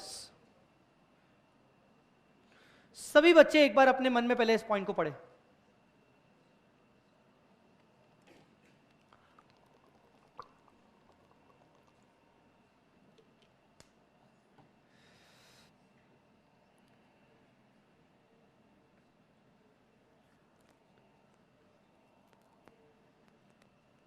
Okay sir, ये क्या चीज है बेटा? प्रॉफिट जरूरी थोड़ी कि हमेशा प्रॉफिट ही हो, क्या हो सकता है?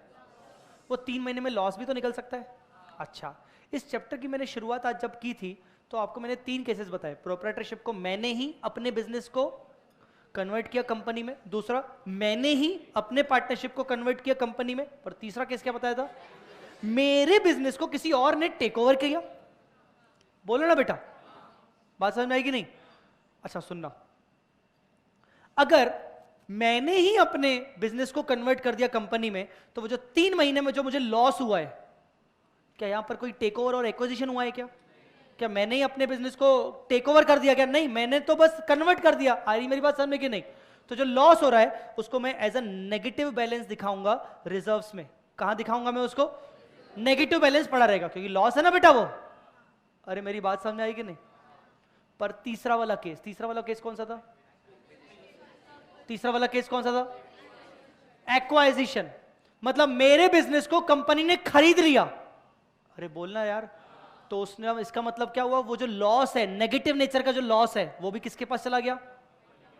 किसके पास चला गया? कंपनी के पास। लॉस किसके पास चला गया? कंपनी के पास। कंपनी उस लॉस को क्या दिखाएगी?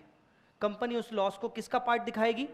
गुडविल का पार्ट, मतलब एक्विजिशन का कॉस्ट मानेगी, बोलेगी चलो ठीक है, मैंने, अब सुनना, ऐसा सोच सकते हो, मैंने वीजे लिमिटेड को परचेज किया, ठीक है ना? अब वीजे लिमिटेड नहीं था, सपोज वीजे एक प्रोपराइटर बिजनेस था। कौन था? और वीजे के बिजनेस को मैंने 3 महीने बाद खरीदा, तो 3 महीने में वीजे में हुए कुछ लॉसेस। अरे समझ में आ रही बात?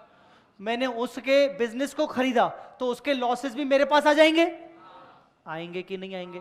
उसके लॉसेस जैसे ही मेरे पास आए, मेरे पास लॉसेस आ रहे, तो ये तो गंदी बात हुई ना मेरे पास, मेरे लिए तो ये नेगेटिव चीज हुई ना। बोलो ना बेटा, मतलब मेरी तो कॉस्ट बढ़ गई ना, मेरे को खरीदने की कॉस्ट बढ़ गई। मैं सामने वाले के बिजनेस को टेक ओवर कर रहा हूं और उसके लॉसेस आ गए मेरे पास, तो मेरा तो खर्चा बढ़ गया कि नहीं बढ़ गया? बोल बच्चे, इसका मतलब मैंने सामने वाले का बिजनेस जब टेक ओवर किया तो, और मैं उसका लॉसेस लेके आ रहा हूं अपने में, तो कहीं ना कहीं मैं नुकसान में हूं। मतलब मैं नुकसान में हूं, तो ये उसका उल्टा कह सकते हैं कि मैंने ज्यादा पे करके आया। बोलना बेटा, और ज्यादा पे करते तो क्या होता है? गुडविल। एक थोड़ी देर पहले एग्जांपल दिया था मैंने आपको, 1000 पे किया, जबकि टेक ओवर कितना किया? 950। तो ज्यादा पे किया, तो इसका मतलब क्या हुआ? गुडविल। समझ में मेरी बात आ रही कि नहीं? VJ limited is a loss making business, for example, ठीक है? स्टार्टिंग के 3 महीने में उसको लॉसेस थे, मैंने वीजे लिमिटेड के बिजनेस को टेक ओवर कर दिया, तो उसके लॉसेस भी किसके पास आ गए? मेरे पास आ गए। मेरे पास लॉसेस आएंगे तो ये मेरे लिए अच्छी बात है कि बुरी बात है? बुरी बात है ना। इसका मतलब मेरा खर्चा बढ़ गया कि नहीं बढ़ा? जो भी मैंने उसको पे किया होगा, तो ये खर्चा मेरा बढ़ा कि नहीं? खर्चा बढ़ रहा है, मतलब मैंने जो उसको पे किया वो ज्यादा हो गया, जबकि मिला कम, तो जो डिफरेंस होगा वो क्या चीज होनी चाहिए? लॉस, मतलब गुडविल। थोड़ी देर पहले अभी अपन डिस्कस करके आए थे, गाइस अंडरस्टूड और नॉट? तो इसलिए उस लॉस को हम कहां ले जाते हैं? गुडविल में। करना ही पड़ेगा, यस।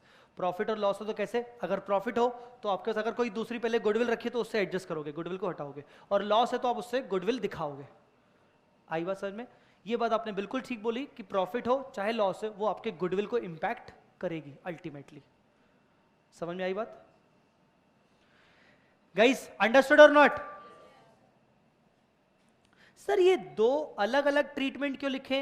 गुडविल लिखा है और या तो और शोन एज नेगेटिव। मैंने अभी रीजन बताया क्या क्या चीजें हो सकती है, क्या बताया मैंने? ये 2 अलग अलग चीजें क्यों लिखे? गुडविल भी लिखा है और नेगेटिव बैलेंस लिखा हुआ है, ये 2 चीजें अलग अलग क्यों हैं? ओ भाइयों बहनों जल्दी बोलो। मैंने 3 केसेस बताए थे। प्रोप्राइटरशिप, मैंने अपने ही बिजनेस को कन्वर्ट किया कंपनी में, याद आ रहा है कि नहीं? या फिर पार्टनरशिप को कन्वर्ट किया कंपनी में। क्या मेरे बिजनेस को किसी ने टेक ओवर किया क्या? नहीं, मेरे बिजनेस को टेक ओवर नहीं किया, मैंने अपने ही बिजनेस को कन्वर्ट किया। तो मेरे बिजनेस से पहले लॉसेस चल रहे थे, उन लॉसेस को मैं नेगेटिव दिखा रहा हूं कंपनी में। आई बात समझ में कि नहीं? हाँ, गुडविल कब आती है? जब बिजनेस को टेक ओवर किया, एक्विजिशन किया रहता है। अरे बात समझ में आ रही है कि नहीं?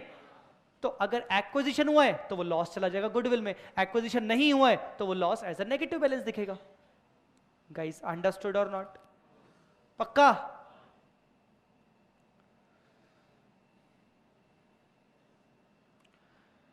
क्लियर? अगेन इन चीजों पे अपन चलते रहेंगे, बीच बीच में अपन आते रहेंगे। बट अभी हम सिर्फ ये पढ़ रहे हैं कि प्री इनकॉर्पोरेशन प्रॉफिट क्या होता है और प्री इनकॉर्पोरेशन लॉस क्या होता है, कहां कहां जाता है। चलिए मुझे बताइए, प्री इनकॉर्पोरेशन प्रॉफिट कहां जाता है? कैपिटल रिजर्व में। और प्री इनकॉर्पोरेशन लॉस कहां जाता है? दो चीजें हो सकती हैं, या तो गुडविल में अगर एक्विजिशन हुआ है तो, एक्विजिशन नहीं हुआ है तो क्या करेंगे? अपन उस लॉस को एज ए नेगेटिव दिखाएंगे अपनी बैलेंस शीट में। आ रही मेरी बात समझ में कि नहीं? बोल बेटा, क्लियर है कि नहीं? ओके।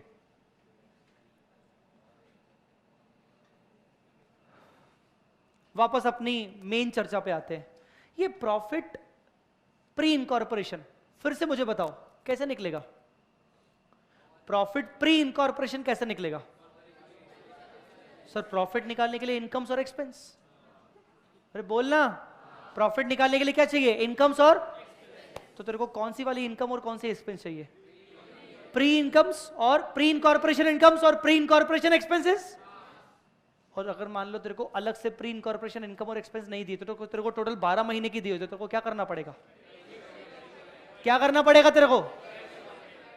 एक प्रॉपर बेसिस पर तेरे को डिवाइड करना पड़ेगा और दो कॉमन बेसिस होंगे। कौन से दो कॉमन बेसिस होंगे? Time proportion and sales ratio. अरे बोलो ना यार, टाइम रेशियो, सेल्स रेशियो।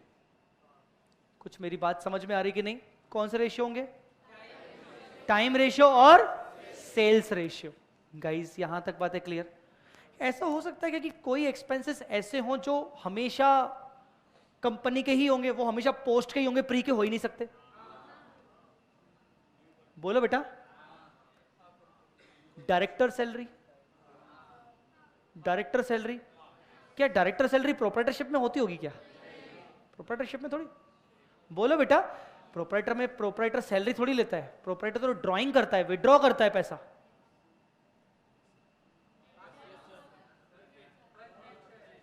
हाँ, प्रोप्राइटर का प्रॉफिट तो पूरा खुद का प्रोप्राइटर का होता है, वो थोड़ी सैलरी विड्रॉ करेगा। मेरी बात समझ में आ रही कि नहीं? तो डायरेक्टर सैलरी किसकी होती होगी?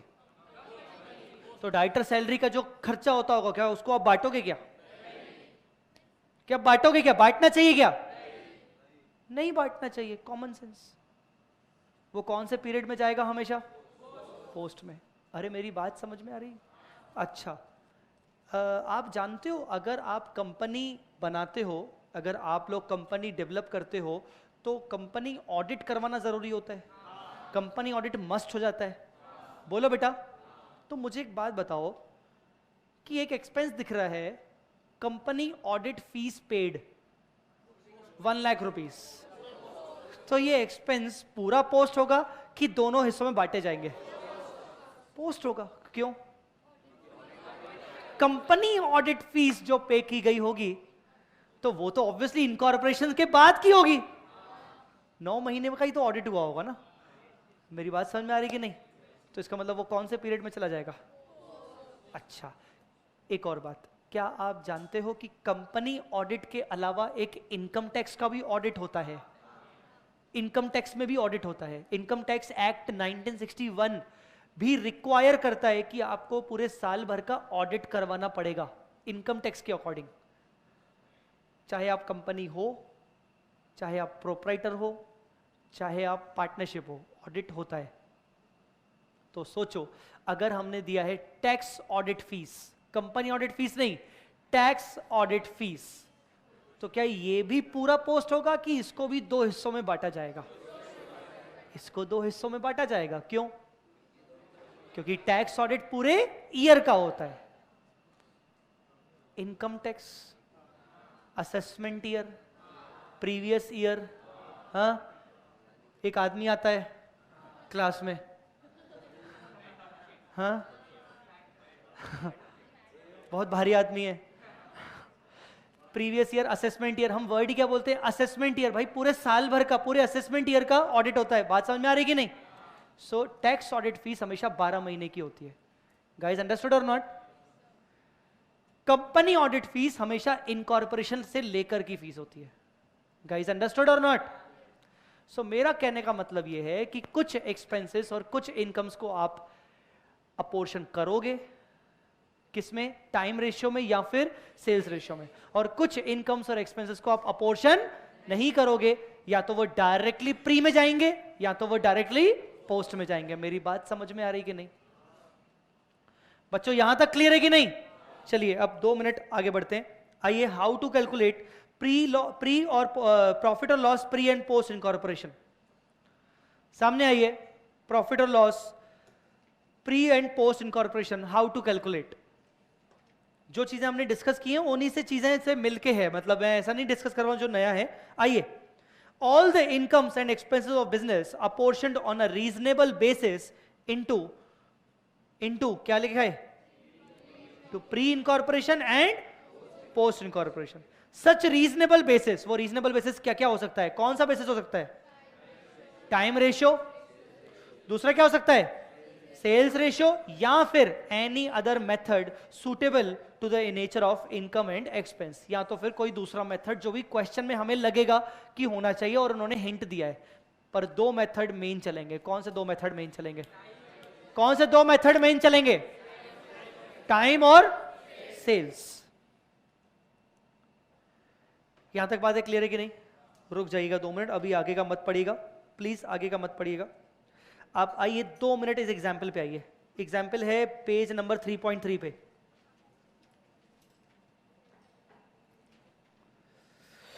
पेज नंबर 3.3 पे आइए। कैलकुलेटर की जरूरत पड़ेगी।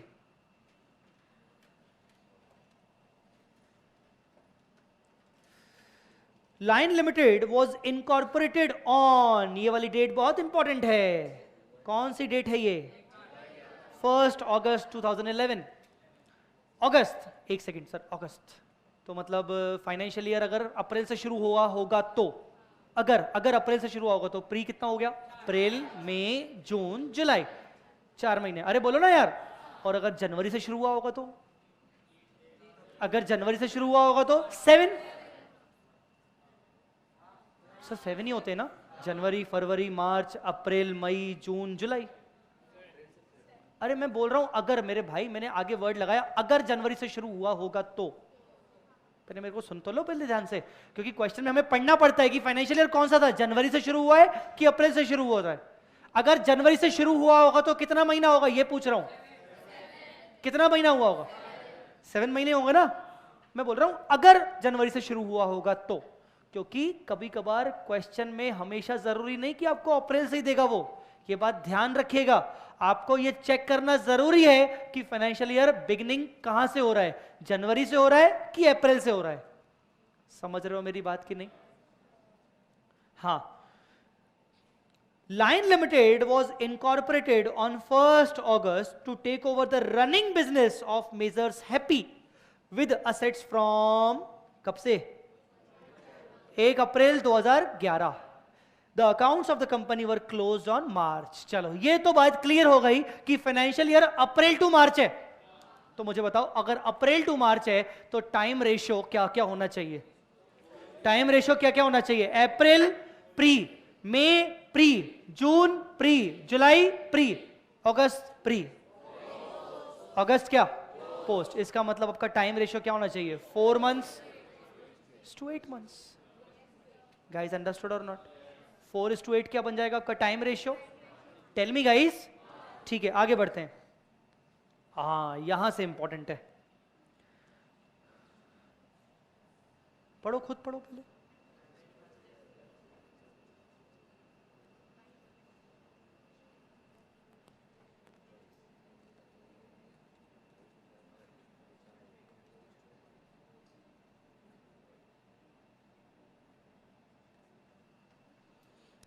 Average monthly sale during the first 4 months of the year was twice the average monthly sales during each of the remaining 8 months।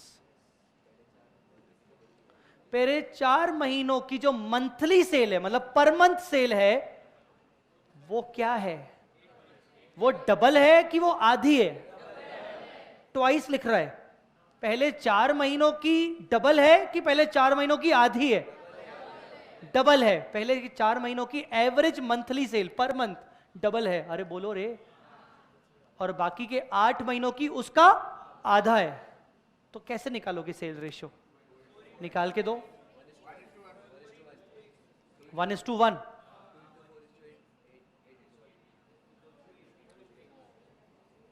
You guys can use your pen and copy also, X करके या 1 लाख करके सोचो, आप use कर सकते हो, जरूरी नहीं कि हम हमेशा सोच के ही निकालें। If it takes time don't worry, मुझे भी समय लगता था पहले, डोंट वरी, अपन पहले सोचो ध्यान से। जिन बच्चों से नहीं समझ में आ रहा तो वो लिख लिख के देखें, आई कैन वेट।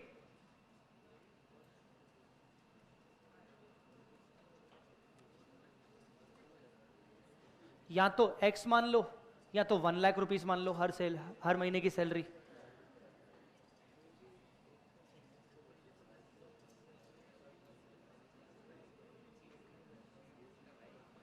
कितना? 1:1। टेल मी, 1:1 होगा क्या? हाँ, कैसे निकालूं, मुझे समझाओ, मैं कैसे निकालूं? हाँ, अप्रैल, मई, जून, जुलाई, हाँ बोलो क्या लूं? एक्स के हिसाब से करूं कि 1 लाख रुपीस के हिसाब से करूं? जैसा बोलो, एक्स से हिसाब से करें, ठीक है। इसको मैं बोलूंगा एक्स, हाँ चलो 2x 2x 2x 2x, हाँ नेक्स्ट। अगस्त से लेकर कब तक? मार्च तक। क्या होगा? x x कितने महीने होते हैं? तो मैं बोल सकता हूं 8x, ये कितना हो रहा है? 8x, ये कितना हो रहा है? 8x, तो ये क्या हो गया? 1:1। नहीं आया क्या समझ में? समझा कि नहीं? सो जरूरी है कि हम 2x ही ले? नहीं, x x x x, तो ये कितना लेना पड़ेगा? 0.5x 0.5x, ऐसा 8 बार लिखना पड़ेगा आपको। बोलो रे, ऐसा आपको 8 बार लिखना पड़ेगा। 8 बार हो गया कि नहीं? हाँ, तो ये कितना हो जाएगा? 4x, और इन सबको प्लस करोगे तो क्या हो जाएगा? 4x, 1:1। टेल मी गाइस, समझ में आया कि नहीं? So the time ratio is 4:8, मतलब 1:2, और sales ratio is 1:1। इसी टाइप से आपको बस time ratio sales ratio, time ratio sales ratio निकालना है।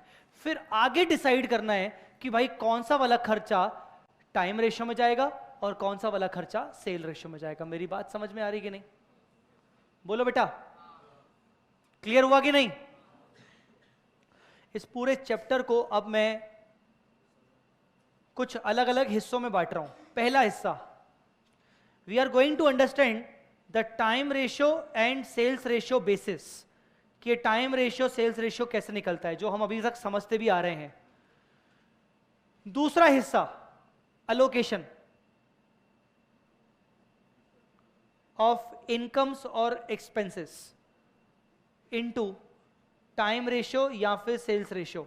फिर अलोकेशन करना कि कौन सा वाला टाइम रेशियो में होगा, कौन सा वाला सेल रेशियो में होगा। और तीसरा वाला हिस्सा, प्रेजेंटेशन, कि फाइनली हमें बोला क्या जाएगा, हमें बनाना क्या है, हमें प्रॉफिट एंड लॉस अकाउंट बनाना है, हमें प्रॉफिट एंड लॉस अकाउंट को कितने हिस्से में बनाना है, वगैरह वगैरह। मतलब फाइनल वाला हिस्सा प्रेजेंटेशन। हमारे चैप्टर में 3 बातें डिस्कस होने वाली हैं, जिसमें से ये पहली बात तो डिस्कस होती जा रही है अभी अभी साथ साथ, कि ये टाइम रेशियो क्या होता है और सेल्स रेशियो क्या होता है। मेरी बात समझ में आ रही कि नहीं? सबसे जो इंपॉर्टेंट बेसिस है वो ये है अलोकेशन, क्योंकि अगर आपने अलोकेशन ही गलत कर दिया तो आपका प्रॉफिट प्री इनकॉर्पोरेशन गलत हो जाएगा, फिर आपका कैपिटल रिजर्व गलत हो जाएगा। समझ में मेरी बात आ रही कि नहीं? तो आपको ये जरूरी है पहचानना कि यार कौन सा वाला एक्सपेंस और कौन सा वाला इनकम आपका टाइम रेशियो में जाएगा और कौन सा वाला सेल रेशियो में जाएगा, और कौन सा वाला हो सकता है रेशियो में जा ही ना, कौन सा वाला डायरेक्ट प्री में जाएगा, कौन सा वाला डायरेक्ट पोस्ट में जाएगा। कुछ मेरी बातें समझ में आ रही है कि नहीं? गाइस अंडरस्टूड और नॉट? अच्छा,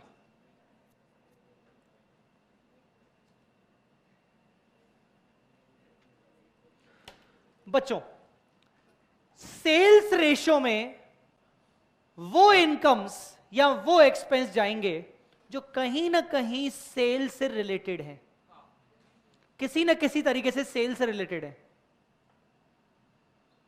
सेलिंग एक्सपेंस, पहला वाला क्या बोला मैंने? अगर वो बोल रहा है सेलिंग एक्सपेंस, सेल करने के खर्चे हुए, तो आप उसको किस में बांटोगे? टाइम रेशियो में कि सेल्स रेशियो में?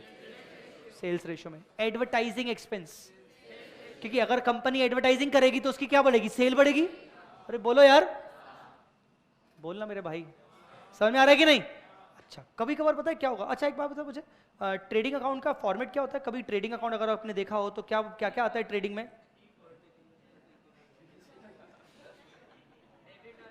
बोलो क्या क्या होता है ट्रेडिंग अकाउंट में? क्या क्या आता है सर? ओपनिंग स्टॉक आता है, पर्टिकुलर अमाउंट आता है। हाँ, thank you so much. Opening stock, purchases, purchase less returns वगैरह ये सब हो गए, ठीक है ना? Net purchase, direct expenses, carriage inward वगैरह सब आ गए इसमें। हाँ, और सेल्स, अब ये मतलब रिटर्न्स, नेट सेल्स, ठीक है ना? हाँ, क्लोजिंग स्टॉक, और कुछ आता है? गुड्स को विड्रॉ किया तो ठीक है, वो नेट परचेज में हो गया मान लो, ठीक है। मिसलेनियस इनकम अगर डायरेक्ट नेचर की है तो, और अगर इनडायरेक्ट की तो वो वहां चली जाएगी, ठीक है। और यहां पर शॉर्टेज आता है, गुड्स लॉस्ट, ठीक है ना? मैं बताऊंगा आगे चल के ये क्यों आता है क्यों नहीं आता है, ठीक है। फाइनली यहां पर निकलता क्या है? मेरे को एक्चुअली मेरा आपसे पूछने का मुद्दा ये नहीं था कि ये आइटम वगैरह क्या क्या, अल्टीमेटली यहां आता क्या है? यस, ट्रेडिंग अकाउंट हमें क्या दिखाता है? Gross profit. बोलो ना बेटा, ट्रेडिंग अकाउंट हमें क्या बताता है? Gross profit. अब सुनिए मेरी बात ध्यान से, कभी कभार आपको क्वेश्चंस में कुछ क्वेश्चंस ऐसे आएंगे जहां पर आपको सेल का फिगर अलग से दिया रहेगा, शॉर्टेज का फिगर अलग से दिया रहेगा, ओपनिंग अलग से दिया रहेगा, परचेज अलग से दिया रहेगा, डायरेक्ट एक्सपेंस अलग से दिया रहेंगे। मतलब एक एक चीज वो अलग अलग से देगा, सबको हमें प्री पोस्ट खेलना है। पर कभी कभार वो आपको सेल परचेज के फिगर, क्लोजिंग स्टॉक के फिगर कुछ नहीं देगा, आपको फाइनली ग्रॉस प्रॉफिट निकाल के देगा कि साल भर का ग्रॉस प्रॉफिट 12 महीने का इतना है, और वो P&L के सारे आइटम इंडिविजुअली बताएगा, P&L के सारे एक्सपेंस के आइटम इंडिविजुअली बताएगा। मेरी बात समझ में आ रही कि नहीं? तो मुझे बताओ, ये जो P&L के सारे इंडिविजुअली बताएगा, इनको तो अपन 2 हिस्सों में कन्वर्ट कर ही देंगे, तो आपको ऊपर के हिस्सों को तो उसने बताया ही नहीं, डायरेक्टली आपको किसको कन्वर्ट करना है? बोलना बेटा। तो द पॉइंट इज कि ग्रॉस प्रॉफिट को मैं किस रेशियो में कन्वर्ट करूं? टाइम रेशियो में कि सेल्स रेशियो में? बेटा जीपी हमेशा किस पे निकलता है? सेल के ऊपर निकलता है, तो इसलिए जीपी किस रेशियो में जाएगा? सेल्स रेशियो में जाएगा। कुछ आई मेरी बात समझ में कि नहीं? मेरी इतनी सी रिक्वेस्ट है कि पहले आपको भी, मैं आपको हर चीज का लॉजिक बताते जाऊंगा, पर साथ साथ में आपको कॉमन सेंस हमेशा याद करके चलना है कि हाँ यार इसका कॉमन सेंस क्या है, कि ये आपकी सेल को अफेक्ट कर पा रहा है कि नहीं कर पा रहा है। कुछ मेरी बात समझ में आ रही कि नहीं? Tell me guys. इस पे आ जाइए, do not forget this.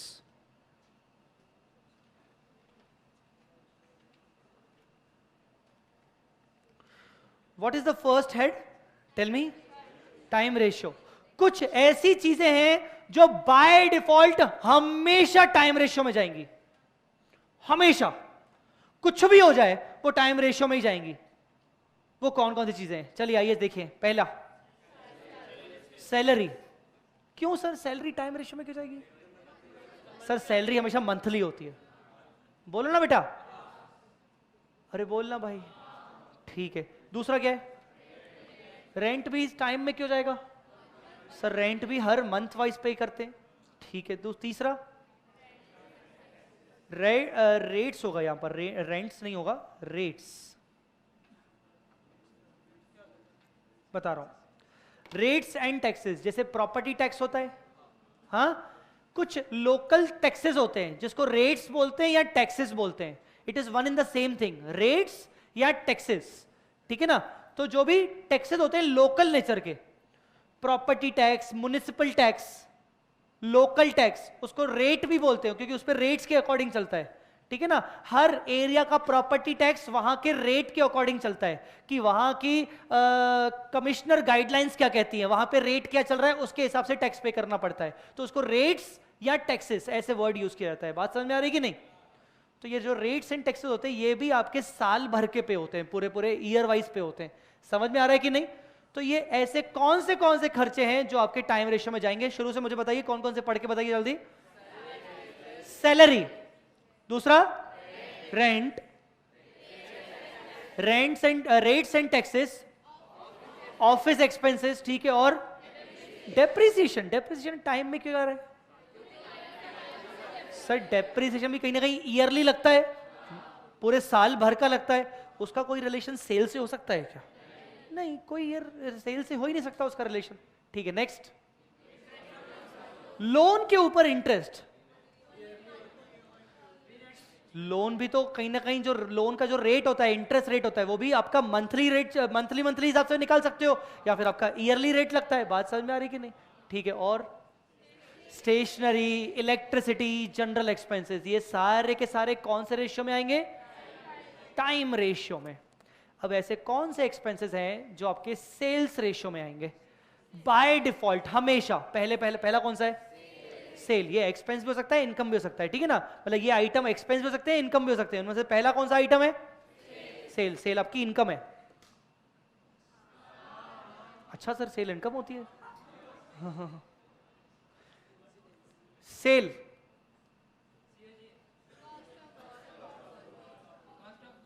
COGS आपने फुल फॉर्म बता दिया। मुझे ये बताओ कि ये सीओजीएस होता क्या है? ये सीओजीएस होता क्या है?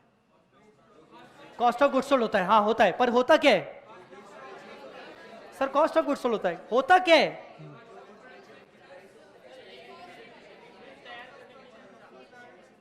आपसे याद है मैंने अभी थोड़ी देर पहले ट्रेडिंग का फॉर्मेट पूछा था? हाँ, मैंने अभी आपसे थोड़ी देर पहले फॉर्मेट पूछा था ट्रेडिंग का। बोलना भाई, पूछा था कि नहीं पूछा था? अगर मैं opening stock plus purchase plus direct expense में से शॉर्टेज और क्लोजिंग स्टॉक माइनस कर दूं, क्या क्या चीज माइनस कर दूं? फिर से बोल। Opening stock 50,000, purchase 2 lakh, direct expense 10,000, 10,000, shortage 5,000, closing stock 70,000।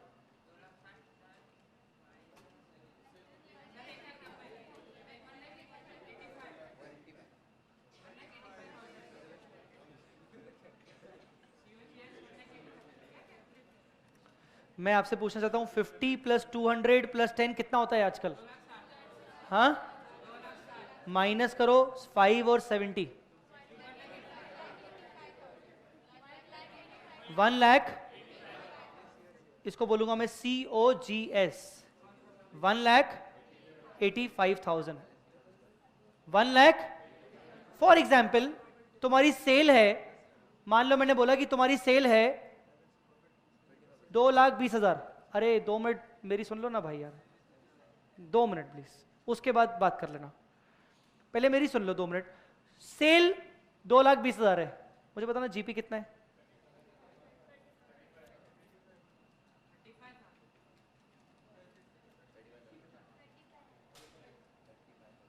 35,000 पक्का?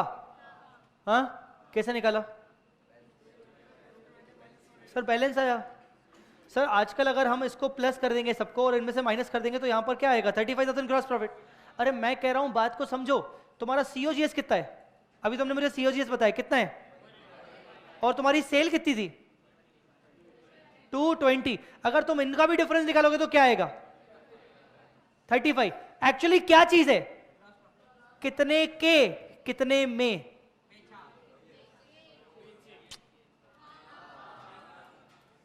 कितने का कितने में? बेचा। समझ में आया कि नहीं? कितने का नाम क्या है? अरे पूरा नाम क्या है? Cost of goods sold. जो गुड्स तूने बेचे हैं उसका कॉस्ट कितना है? कितना कॉस्ट है? 185। कितने में बेचा है? तो 35,000 जो तेरा जीपी आया है वो तेरा जीपी ऐसा नहीं कि हमेशा बैलेंसिंग फिगर आता है तो वो जीपी होता है। बेसिकली उसका लॉजिक क्या होता है? GP is nothing, it is just the difference between sale and COGS. Guys, understood or not? GP is just the difference between sale and COGS. COGS tells you कि जो तूने goods बेचे हैं उनका खर्चा कितने का था, वो कितने के थे। अरे आ रही मेरी बात समझ में कि नहीं? COGS तेरे को क्या बताता है? फुल फॉर्म क्या है? फुल फॉर्म पढ़ के तू बता पाएगा? Cost of goods sold. क्या बताता है COGS? जो गुड्स बेचे हैं उनका कॉस्ट कितना था। समझ में आ रही बात कि नहीं? अरे बोलना यार, जो तूने गुड्स बेचे हैं उनका कॉस्ट कितना था। अब ठीक हो? वैसे ही जमाना खराब चल रहा है अभी, पूरा चाइना से लेकर सब ठीक चल रहा है? पक्का?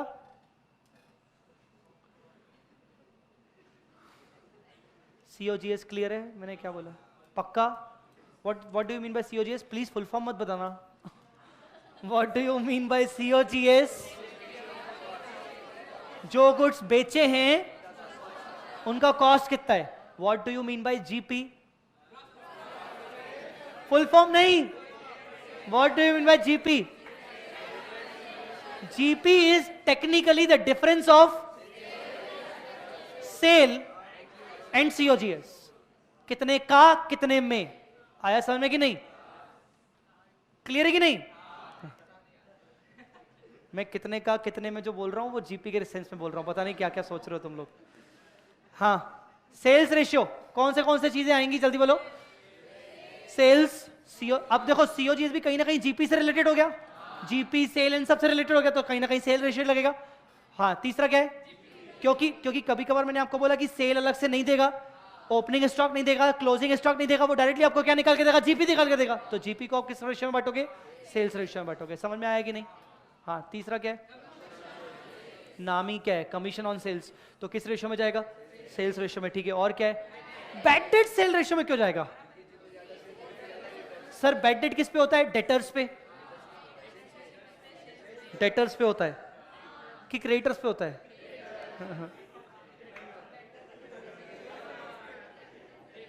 डेटर्स पे होता है।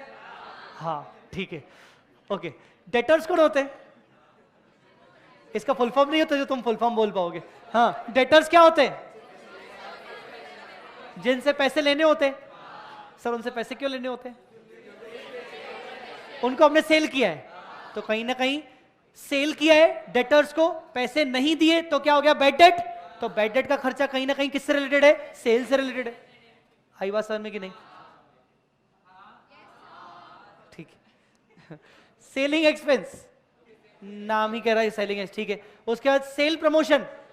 सेल प्रमोशन के दूसरे नाम हो जाएंगे business promotion, sales promotion, publicity.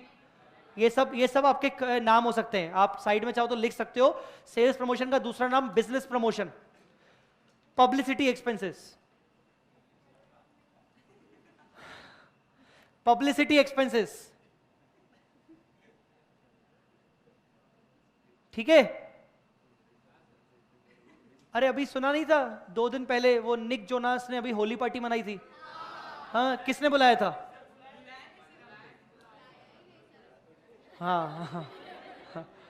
तो ये जो सेलिब्रिटी लोग पब्लिसिटी करते रहते हैं, जो उनकी न्यू मूवीज आती हैं तो वो कहीं ना कहीं जाके अपने प्रमोशन के एक्सपेंसेस करते हैं, आगे खड़े हो जाते हैं मीडिया के सामने, फिर पीछे जाके दारू वारू पीते हैं, ठीक है ना, फिर झगड़ा करके बाहर आते हैं। सुना होगा ना?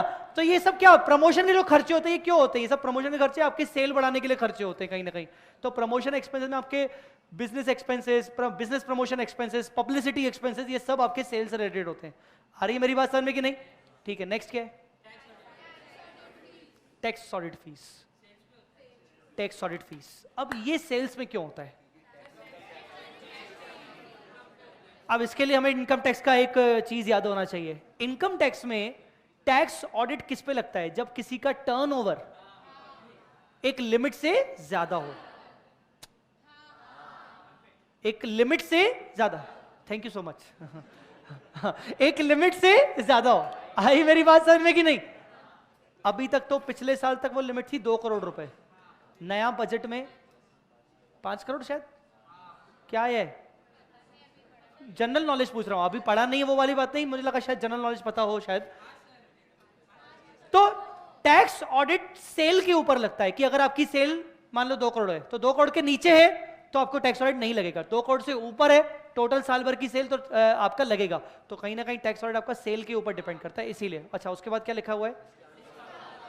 डिस्काउंट किसको अलाउ करते हो? सेल पे, डेटर्स को सेल पे करते हो, ठीक है ला। और ये नेक्स्ट क्या है? ये बाय डिफॉल्ट आपके किस पे होंगे? सेल पे, क्योंकि एडवर्टीजमेंट अल्टीमेटली आपको किसको अफेक्ट करता है? सेल को अफेक्ट करता है। कुछ आई मेरी बात समझ में कि नहीं? तो ये 2 पॉइंट्स ऐसे हैं टाइम रेशियो और सेल्स रेशियो के, जहां पर ये कुछ ऐसे एक्सपेंसेस हैं और इनकम्स हैं जो बाय डिफॉल्ट इन्हीं के अकॉर्डिंग ही जाएंगे, मतलब टाइम रेशियो के अकॉर्डिंग ही जाएंगे और ये सेल्स रेशियो के अकॉर्डिंग जाएंगे। कुछ मेरी बात समझ में आ रही कि नहीं?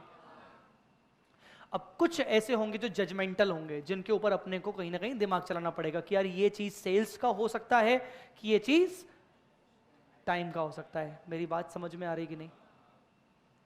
बच्चों क्लियर है यहां तक कि नहीं? थर्ड वाला मैं अभी नहीं समझाऊंगा, वो हमारे अगली क्लास का एक इंपॉर्टेंट फंडा है, तो मैं अभी नहीं समझाऊंगा थर्ड वाला, ठीक है। फोर्थ वाले में 1-2 चीजें अपन समझ सकते हैं। हाँ, शुरू से आइए, क्या क्या लिखा है? शायद अपन ने डिस्कस किया था कंपनी ऑडिट। क्यों पोस्ट है? सिर्फ पोस्ट क्यों है सिर्फ? सर ऑडिट कंपनी का कब से लगता है? इनकॉर्पोरेशन डेट से लगता है। आई मेरी बात समझ में कि नहीं? तो वो पूरा का पूरा पोस्ट इनकॉर्पोरेशन पीरियड को होगा, ठीक है। नेक्स्ट, हमने इस पॉइंट को चर्चा की थी शायद, डायरेक्टर रेम्युनरेशन, ठीक है। नेक्स्ट, ये क्या चीज होती है? Preliminary expense. कंपनी जब फॉर्म होती है तो उसके जो कुछ इनिशियल खर्चे होते हैं, legal expenses, stamp duty expenses, बात समझ में आ रही कि नहीं? प्रोस्पेक्टस फीस, अरे बोलो रे। तो जब कंपनी इनकॉर्पोरेट होती है तो उसके जो इनिशियल खर्चे होते हैं, आ रही बात समझ में कि नहीं? कुछ डाउट है क्या? हाँ, तो प्रिलिमिनरी एक्सपेंसेस वो सब कंपनी के ही हुए, वो सब प्रोप्राइटर का प्रिलिमिनरी खर्चा होता है क्या? बोलो बेटा। हाँ, प्रोप्राइटर तो डायरेक्टली कैपिटल इंट्रोड्यूस करता है, उसका कोई प्रिलिमिनरी एक्सपेंसेस, कोई लीगल खर्चे नहीं होते। हाँ, नेक्स्ट क्या है? कंपनी इनकॉर्पोरेट किया और आपने डिबेंचर इशू कर दिया, अरे बोलो रे। डिबेंचर आपके क्या कभी प्रोप्राइटर में चलते हैं क्या डिबेंचर? हाँ बोलो रे। तो डिबेंचर हमेशा किस में चलते हैं? कंपनी में। तो उसका जो इंटरेस्ट होगा वो भी किस में जाएगा? हमेशा पोस्ट में। लास्ट, ये क्या होता है अंडरराइटिंग? मुझे नहीं पता, मुझे नहीं पता ये अंडरराइटिंग क्या होता है।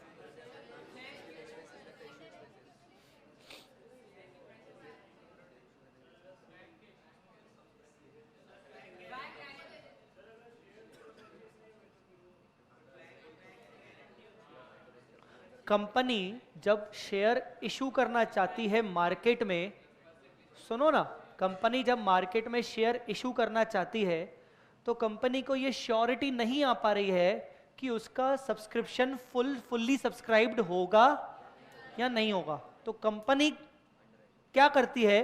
कुछ बाहर के व्यक्तियों को अपॉइंट करती है और बोलती है कि आपकी जिम्मेदारी है कि हमारे शेयर सब्सक्राइब करवा के दो मार्केट में। जिनको वो अपॉइंट करती है उनको बोला जाता है अंडरराइटर। क्या बोला जाता है?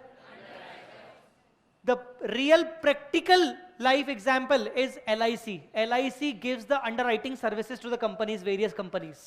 LIC और LIC की तरह बहुत सारी कंपनीज जैसे कोटक सिक्योरिटीज। मेरी बात समझ में आ रही कि नहीं? हाँ, तो ऐसी कई सारी कंपनीज होती हैं जो कंपनीज को, जो दूसरी कंपनी मान लो रिलायंस शेयर इशू करना चाहती है। अब जैसे आपने अभी रिसेंटली सुना होगा SBI कार्ड का IPO आया, ठीक है। क्या हर IPO फुल्ली सब्सक्राइब होता होगा क्या? क्या SBI तो नाम ही ऐसा है कि कोई दिक्कत ही नहीं है, IRCTC नाम ही ऐसा है, पर ऐसी कोई कंपनी है जिसका कोई ज्यादा नाम नहीं है चलता, उसका परफॉर्मेंस, पास्ट परफॉर्मेंस अच्छा है पर लोग जानते नहीं है ना, the company is not sure कि यार उसके शेयर पूरे सब्सक्राइब हो भी पाएंगे कि नहीं हो पाएंगे। बेहतर है कि मैं कोटक सिक्योरिटीज वाले को बोल दूं कि तू मेरी एडवर्टाइजिंग कर, तू मेरी पब्लिसिटी कर, तू मेरे शेयर सब्सक्राइब करवा। किसी भी तरीके से। तू LIC को बोल दूं, कोटक को बोल दूं, LIC कोटक ये सब मुझे सर्विसेज दे रहे हैं, और ये लोग कौन है? अंडरराइटर्स। कौन है ये लोग? और मैं इनको क्या देता हूं? कमीशन। क्या देता हूं मैं इनको? जितना भी सब्सक्राइब तू मुझे करवा के देगा, मैं तेरे को उस पर 2%, 4%, 5% कमीशन दूंगा। मेरी बात समझ आई कि नहीं? मैक्सिमम 5% होती है, उतनी कमीशन देंगे। पर एक बात बता कि ये पोस्ट में क्यों आ रहा है? सर शेयर कौन इश्यू करता है? कंपनी। प्रोपराइटर कभी शेयर इश्यू कर सकता है क्या? नहीं। तो इसीलिए अंडरराइटिंग एक्सपेंस हमेशा किसका हो जाएगा? पोस्ट का। अरे बोलो रे, कुछ आई बात समझ में कि नहीं? मैं सिर्फ और सिर्फ क्या पेंडिंग छोड़ रहा हूं? क्या पेंडिंग छोड़ रहा हूं? प्री इनको। अभी ये चीज इतना जल्दी नहीं समझनी है अपने को, क्योंकि अभी इस पे कुछ चर्चा का विषय है, अपने को भी इस पे बात करनी है, इसलिए अपन इसको नहीं समझना चाह रहे हैं अभी। यहां तक पॉइंट्स क्लियर हैं कि नहीं? पक्का? मैं आपको कोई क्वेश्चन नहीं दे रहा हूं, कोई क्वेश्चन नहीं करवा रहा हूं, सिर्फ आज की क्लास में आपको क्या क्या हमने डिस्कस किया, 2 मिनट अपन डिस्कस पहले समझ लेते हैं, फिर कंक्लूड करते हैं सेशन। आज हमने एक नया चैप्टर स्टार्ट किया। कौन सा चैप्टर था? Profit and loss pre and post incorporation. हम अपने पूरे साल भर के प्रॉफिट को 2 हिस्सों में बांटना चाहते हैं। वो 2 हिस्से कौन से हैं? वो 2 हिस्से कौन से हैं? Pre incorporation and post incorporation. Why we want to bifurcate into 2 parts? Why हम ऐसा क्यों करना चाहते हैं? हाँ, क्योंकि साल भर का पूरा प्रॉफिट कमाया हुआ पूरा प्रॉफिट नहीं होगा, कुछ कमाया हुआ होगा और कुछ खरीदा हुआ होगा। समझ में आ रहा है कि नहीं? कुछ रेवेन्यू नेचर का होगा और कुछ कैपिटल नेचर का होगा। दूसरा कारण, कुछ को मुझे डिस्ट्रीब्यूट करना चाहिए, कुछ को मुझे डिस्ट्रीब्यूट नहीं करना चाहिए। तो ये जानना जरूरी है कि कितना प्रॉफिट प्री का है और कितना प्रॉफिट पोस्ट का है। कई सारे कारण है, कुछ कमाया हुआ होगा, कुछ कमाया हुआ नहीं, खरीदा हुआ होगा, कुछ रेवेन्यू होगा, कुछ कैपिटल होगा, कुछ डिस्ट्रीब्यूशन वाला होगा, कुछ डिस्ट्रीब्यूशन वाला नहीं होगा। ये बातें समझ में आ रही हैं कि नहीं? तो इसीलिए ये जरूरी है कि मैं अपने प्रॉफिट और लॉस को 2 हिस्सों में डिवाइड करूं। अगर प्रॉफिट है प्री वाला तो वो कहां जाएगा? कैपिटल रिजर्व में। अरे बोलो ना गूंगो, अगर प्रॉफिट है तो वो कहां जाएगा? और लॉस है तो 2 चीजें पढ़ी थी हमने, लॉस है तो 2 चीजें पढ़ी थी, याद है? अगर एक्विजिशन में हुआ है तो गुडविल, और अगर एक्विजिशन में नहीं हुआ है तो नेगेटिव बैलेंस दिखता रहेगा रिजर्व्स में। समझ में आया कि नहीं? पक्का? गाइस अंडरस्टूड और नॉट? एक बता दो मुझे बात कि गुडविल कब निकलती है जनरली? मैंने जे लिमिटेड, वीजे लिमिटेड का एग्जांपल दिया था। गुडविल कब निकलती है? जब हम ज्यादा पे करते हैं। गुडविल कब निकलती है? जब हम ज्यादा पे करते हैं। When we pay more and when we got less. Understood और नॉट? ओके, सो इनकम्स और एक्सपेंसेस को अपोर्शन करने के लिए 2 मेन मेथड्स कौन से हैं? टाइम रेशियो और सेल्स रेशियो। टाइम रेशियो के कुछ 2-4 आइटम ऐसे जो बाय डिफॉल्ट होते हैं, कौन से होते होंगे? बिना देखे सैलरी, जीपी, जीपी नहीं होगा, बैड डेट नहीं, सैलरी बस, और कौन सा? Rent, rates and taxes, advertising, sales,